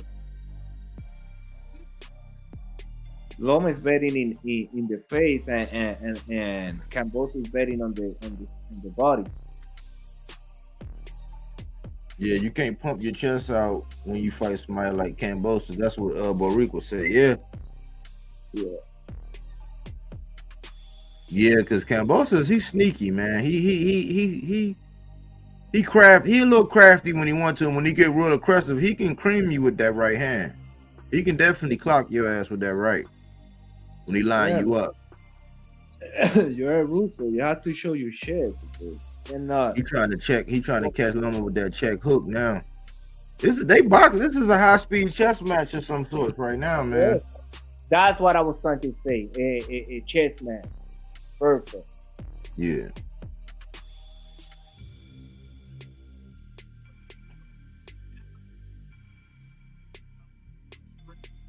He teeing up with that left. You see, he's punching, but Kambosos is not a bad boxer. I don't know. People are talking about like it's good. See, this works because Loma is more the aggressor, and Campbell is a counter puncher, so that's why this style works like this. Yep. See, with Devin, he's more elusive and all that, so Kambosos had to get out of his comfort zone and pursue more than what he would originally do. Teofimo play into his hands too by bum rushing him. Like that play into his wheelhouse. So that's what I'm saying. Devin fainting. Now he going to the chest. Now he hitting him with the jab. 1-2 by Loma. He got him on the rope. He 10 out with the uppercut. He snuck the up in there. Another left hand. He just sniping now. Loma heating up, boy. Kambosos, you better get busy.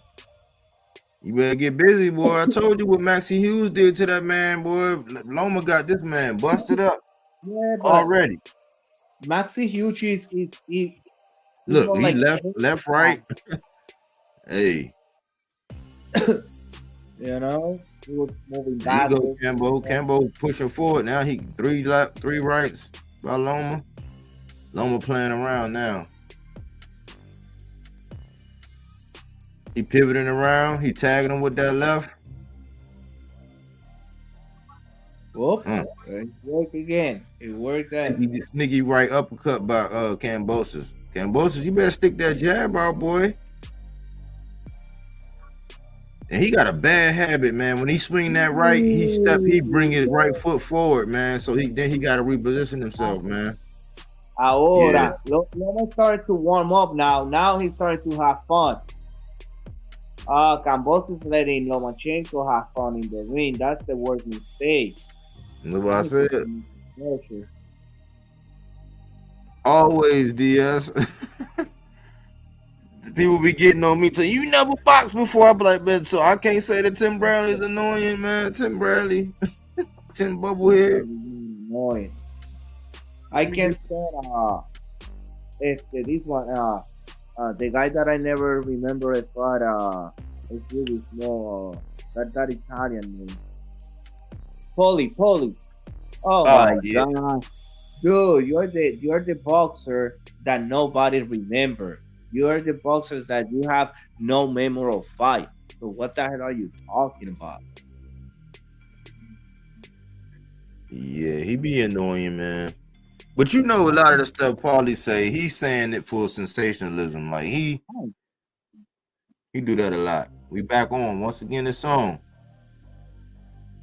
Ooh. 53-14. Punches landed. Loma to Kambosos, man. He heating up, like he said. He heating up. Oh, Time whoop Paulie. Yeah, he did. Look, he hitting him with the 1-2.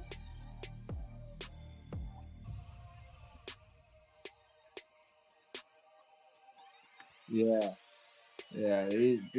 This 3 and 4 was definitely, but 4 was dominant by Loma.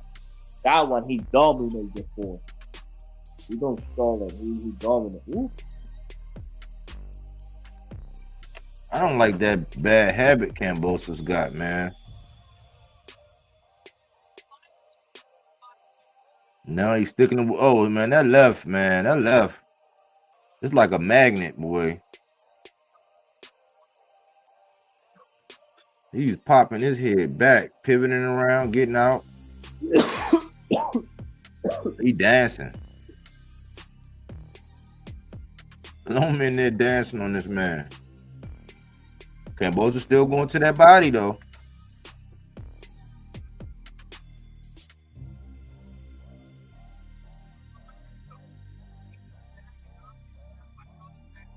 Loma fainting, dancing, stepping back, moving in, giving him angle. Lomachenko. This is gonna be interesting.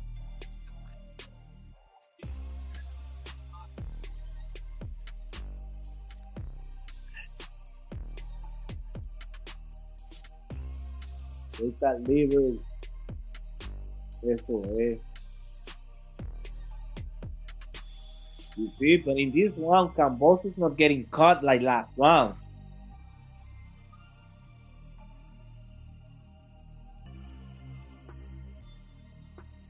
He was in that first minute.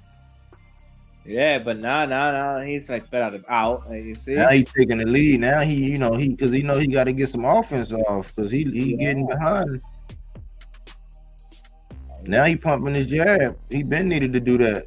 He back straight back though with his hands. Like, come on, man, you can't back straight back on Loma. But he knows that he gets to Loma and he feel those punches because Loma hit and they is no weight bowling there. Ooh. Almost. Almost dropped him with the left. Both guys hit each other good.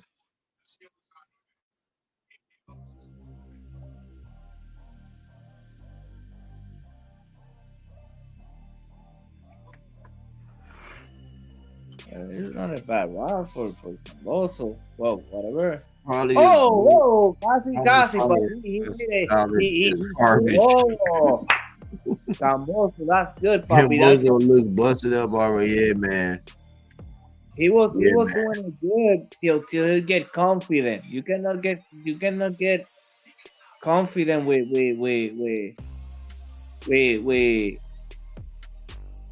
Loma, you know. Loma got power in those hands.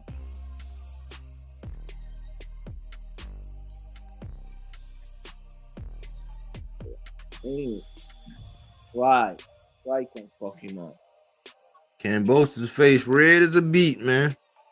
Hell yeah. Loma is fresh. Loma styling, man. Loma out there dancing and you know what I'm saying? He got the happy feet, man. You can't let Loma when Loma get to doing his feet and getting all in his groove, you gotta disrupt that, Kambosos. You know, a fantasy fight for me, like I was like, it's a fantasy fight. It's not like it's gonna happen or what. But you know, Loma was a superior. I always, you know, because both got that power. Both guys like quit boxers in the stool and stuff like that. But you know, the cash weight. But if they was in the same weight class, that would be interesting. But yeah, that's definitely a fantasy. Yeah, you know, always is good to have fun. He going to the body now. Now Kambosos, he look like he breaking Kambosos' will. You gotta throw something back, baby. You can't go in there and not let him risk. There you go. He went to the body. He trying to counter to the body, Kambosos. I can't believe he is a freaking top rank. You gotta give him something to worry about, Kambo. Uh-oh, he coming forward. He gonna step right into it. You're not coming in behind no jab. And he fall off to the side when you throw that right hand, and sometimes his right foot come forward. He caught him over there downstairs again. He's cutting him downstairs one by one, but he keep trimming that tree. But it's what, round 6, and Loma's still uphill. Oh, he got stamina. He slowed him down enough with it. But he can time him if Loma could step in there. Uh-oh. Good little check hook by Cambo, but Loma hit him with the left, hit him with the right. Cambo still going to the body. Uh-oh, check left hook by Cambo. You better keep your footing. Uh-oh, he digging to that body. Oh, yeah, he digging to that body. Kambosos is going to that body, man. Yeah. That's where he have. Ooh. Now I'm in the hook. Boom, boom. Oh, so that means too that Loma is feeling the Kambosos' power. You feel me? Now Kambosos is feeling more confident. Show you. Kambosos got 50% rate of KO. So. Yeah, he going to that body. But he risking it. When you go to the body, you risk it, man. You gotta be ooh. Oh, ooh, it's heating up. It's heating up. They're exchanging. It's about boxing. It's about taking chances. You know, you win or you lose. But man, they boxing now. They fighting. We gotta fight. We gotta fight. It's about to get heated, man. The fight getting ready to take off, y'all. Now it's one. Let's see how round 7 is gonna pop out. Cambo still investing to the body.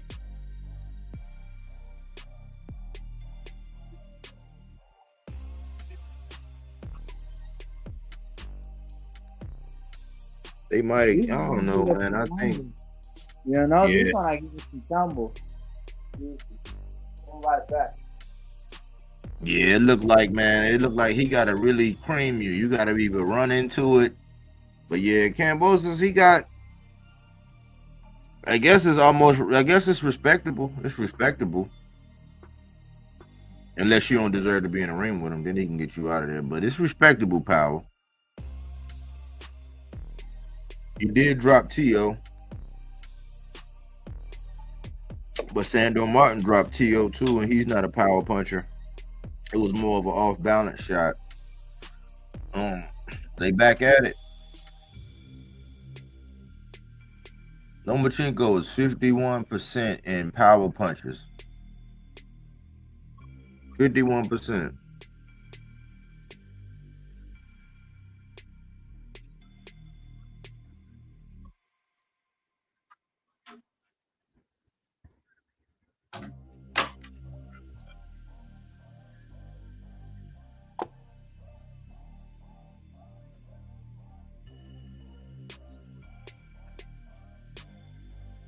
Yeah.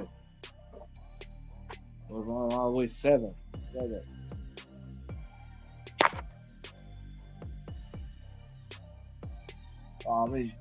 2 minutes 30. They went back to study themselves.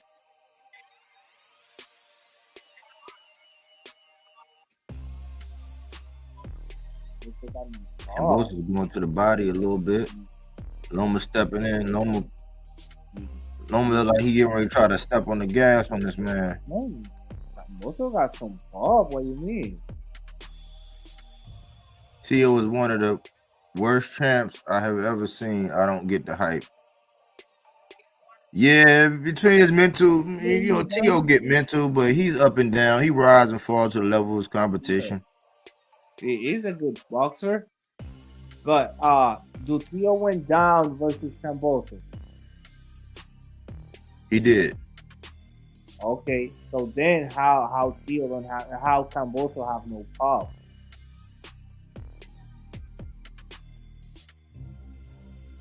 He said T.O. got some pop. That's all. No, it's because of Boricua. He was writing that Kambosos got no pop, but he knocked T.O. down, and he got 10 knockdowns out of 25.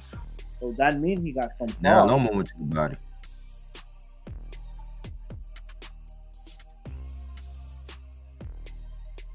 He got Kambosos retreating. The body language ain't looking too good, Kambosos. We thought he was gonna be gas, Kambosos. Look like he trying to set a trap, but he getting stuck to the body now. Yep. Loma starting to touch that body, so when you go back up to that head, it's gonna be wide open. He's letting that go. Ahí está. Kambosos should not be moving backwards. That's the worst position for him. That's to go back to moving forward. Yeah. And keeping Loma in the back. Oh, now Loma's. Yeah. Head clash. He tried to steal the round. He tried to steal the round. No, he's dominating the round.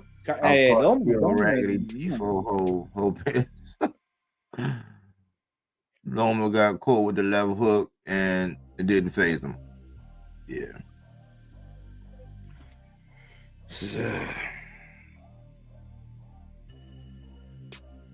Yeah.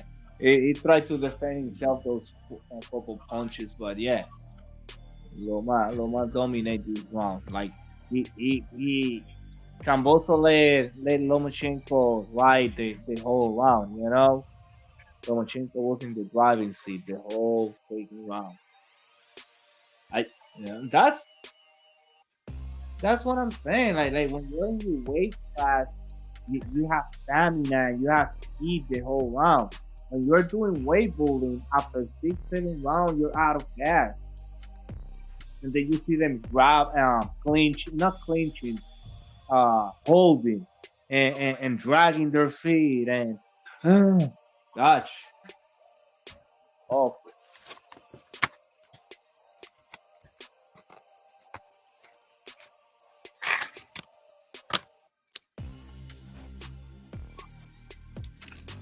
Yeah, I think they told him, man. Yep, you have to put the gas pedal. Kambosos got 3 rounds. That's a lot.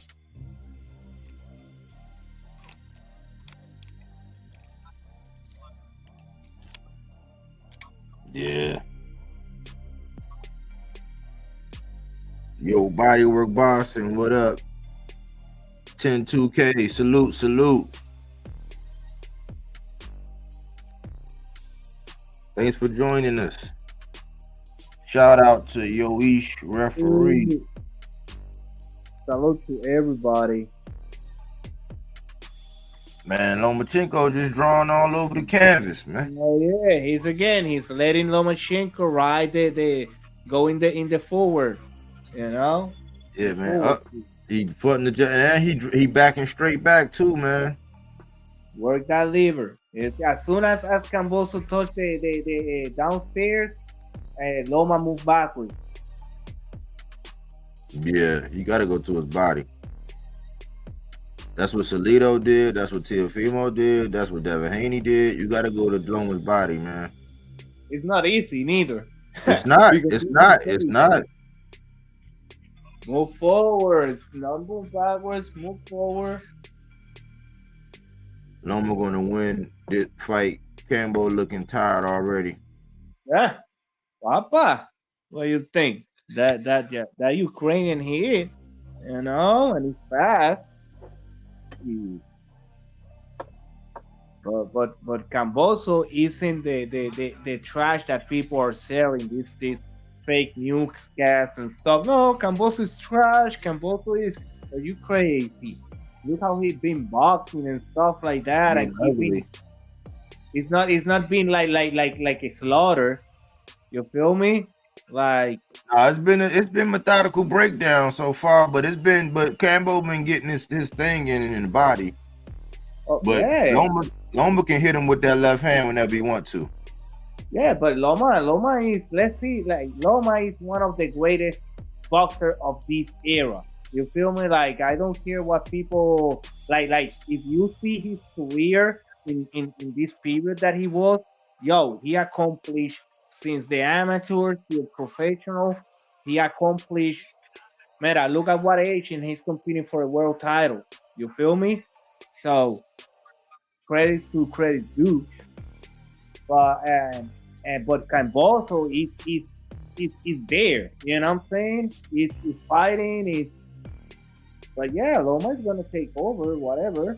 But He's a good fighter. I don't know. People trying to call him like he's a bomb or whatever. Oh, Teofimo was sick. Que see whatever this. Devin Haney is cool. Well, we know how Devin Haney fight. And what? Look at my bad for talking so long. Look at Kambosos how and Lomachenko. They look the same size. So how big was Haney fighting against Kambosos? And then running around the whole ring. And every punch that he hit, any absorbed it because he was 160 something. So, you know. Yeah. Yeah, Cambo was cut. Yeah. I think it was a hit. But, you know, I don't know. That was that hook. Oh. And I got fucking bricks in those hands. No, fucking Soviet hands. You're not trash. You're just not on that level. That only true bomb is Tio. Oh, what do you mean? Like, Kambosos is. It's gonna take more than just a shot every now and again to the body, Cambo. You gotta get back in this fight, man. It's so difficult to that to happen. He's still going to that body. Yeah, it's going one punch by one punch, but yeah, no, he needs to keep working that body because he can find a locking punch in that lever, and whoop, then Loma don't stand up without air. Wow. I feel Kambosos' bet chances are in the liver instead of the head.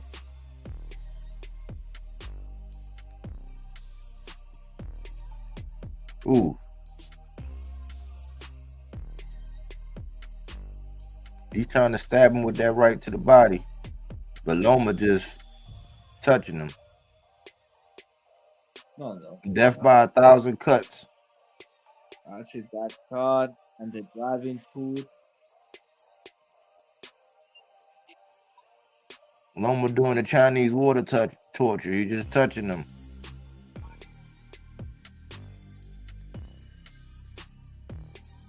Cambo's will broken, man. I think his will might be broken unless he's gonna turn up in the 10th round. Oh. He got to turn up though. Óbvio, não é fácil, que não é fácil, it's not easy. Fácil, não é fácil. The mental will that you need to be in that ring for 12 rounds, 3 minutes, 1 minute, 3 minutes, 1 minute. You know, knowing that you can quit, you have to move. Right, it's not the same on a street fight. It's 3 minutes, it's the longest.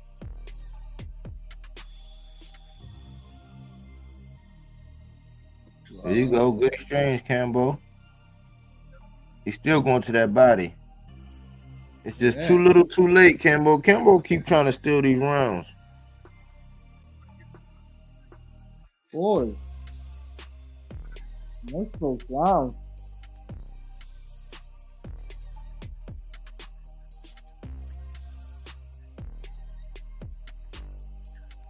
That's all they keep saying. The left hand. Yeah, but, you know, Kambo's connecting good punches in the last. Yeah. Loma is touching him with that left hand, man. Over and over again. Damn. Hey, I think they just blew my little bet, man. I needed knockdowns. I needed some knockdowns. Yeah. But you know, like those beaches in Australia, they're beautiful but dangerous. They got these deadly ass jelly fish. Oh yeah. So, F shorts, all kind of Puerto Rico beaches, papa. Yeah, and I'm sad that Subriel fight is in June, you know, when it's the height of the working season. It's not a freaking winter. No winter, I will go there. No hesitation. Let's go.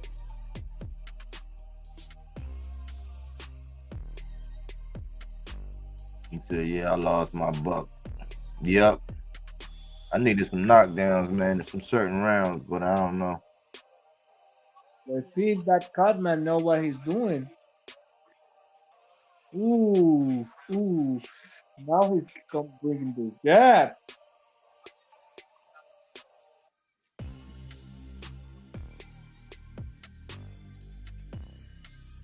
Ooh, that was good, right?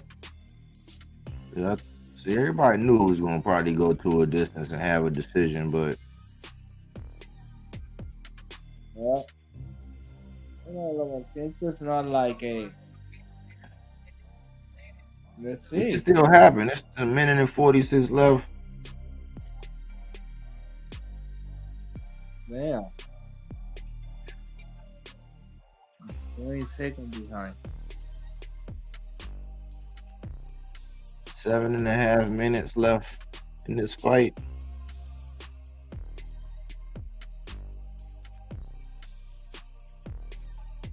But this is a real boxing fight between, ¿tú me entiendes? This is not like when they were trying to tell us that a guy running around the ring, that's boxing. Yeah. No, that's not boxing. That's running around. That's not boxing style. That's not defensive style. No bullshit. The guy is running like a freaking. Yeah, they boxing. This is boxing.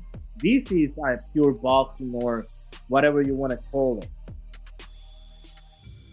Running around the ring is not boxing. Loma, man. Loma's in this groove, man. He painting Kambosos, man. Kambosos still committed to that body, man. Oh yeah. That's all he doing is just ones to the body, man. You can't just, you gotta let your hands go at this point, Kambo. Yeah, but if he let his hands go, Loma's gonna let his hands go too. I don't know if he gonna get another. I don't know if Kambo gonna get another bite of the apple. He gonna be a journeyman, man. Yeah, that's good for him. You know what? In Australia, have good guys, make good names, and come out again and be a journeyman here and bring them to Australia to make good bread. Not a bad idea.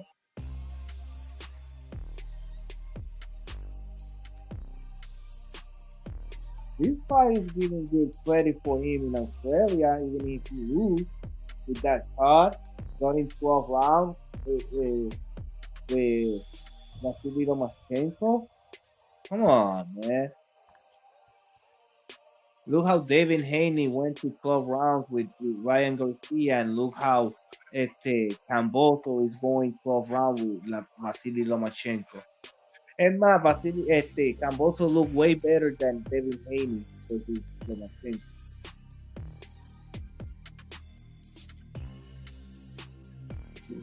Kambosos is a tough cookie, though, man.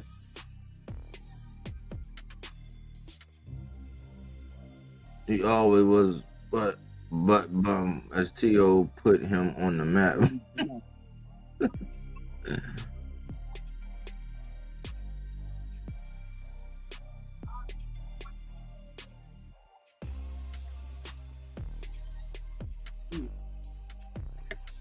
$157-38, man. You know they're gonna have him Lomachenko super. They don't give how many rounds they give to Campbell? None. If anything, one, maybe two. The first round and maybe one other one, but I don't know how they judged it. But I think Loma got this running away. Yeah. Oh yeah. Like he need to knock out. Like Kambosos got to knock him the fuck out brutally at this point. We knew The that knockdown won't even do it. A knockdown won't even do it at this point. No, I'm saying like knocked him down. Like Kambosos had that was his only. But oh my god, look the jab of freaking. Oh my god.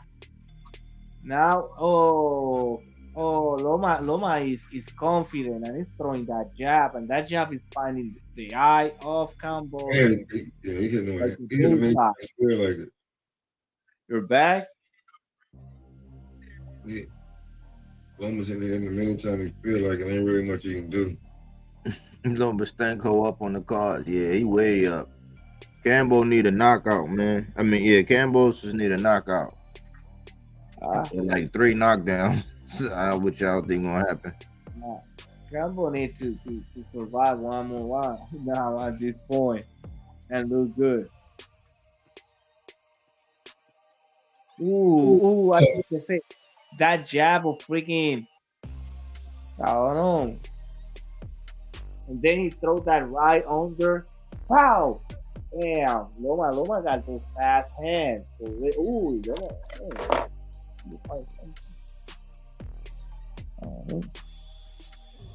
Yeah, that's how everybody had it, DS. There was no money on that because that's how everybody had it pretty much. Oh, they tackled each other and shit. Oh, it just dropped Kambosos. Loma came out and dropped him to the body. Yep. We got him body shot, a left to the body. Oh, he about to finish Kambosos. That shit through the towel land. Ooh, another double to the body. That was lucky because he grabbed him by the neck, you know? This one it is. Then they threw the towel in. Then they threw the towel in, man. You seen the towel flying over the ring, man. Kambosos, that's your ass, Mr. Postman. No, move.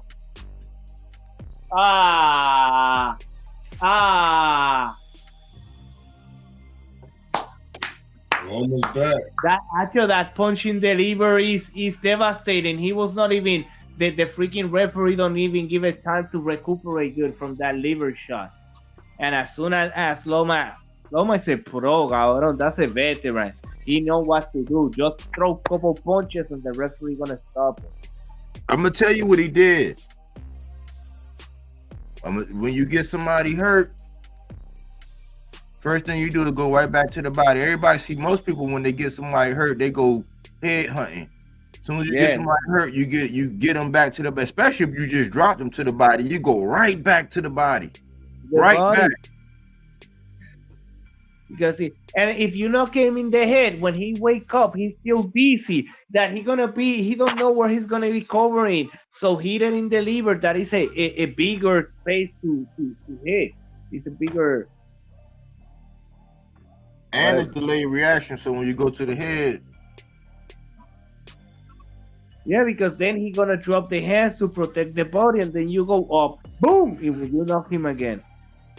But it was a good fight, and Kambosos did a good fucking job for real with that freaking eye bleeding and stuff.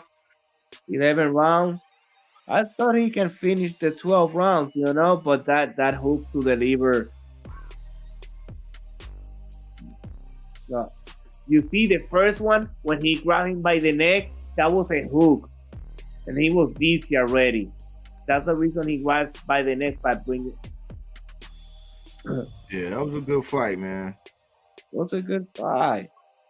And Bosa is not a bomb, like they want to say. He was protecting that body, man. I told y'all that body work. Always work. I told y'all that, man. That's what it is. That's the key. He's pumping that body. Crank. Boop. Work the body work. It was penitentiary. Yeah. Body work, man. You see the towel? There you go. Of course, the towel. The towel what? The towel you should play the towel before. Yeah, man. He did that body work, man. And yeah, we pay respect. Salute to Lomachenko. He said, salute to Lomachenko. Salute to Lomachenko, man, for getting that done, man. Boxing is confusing sometimes. We both boxers, you know, because we cannot like. But Kambosos, you know, he was committed to the body. He needed to turn up, but I think he knew he was outgunned early. He was like, "Oh shit, he getting up on me so fast. He's sticking me with that left. I don't know which way to go." But You know what? He got the knockdown on Tio. He's a good boxer. He can be a journeyman. He can still making money over there in Australia. So, whatever. And Loma now, we're going to watch Camarón Cepeda versus Lomachenko for the IBF title. I hope so.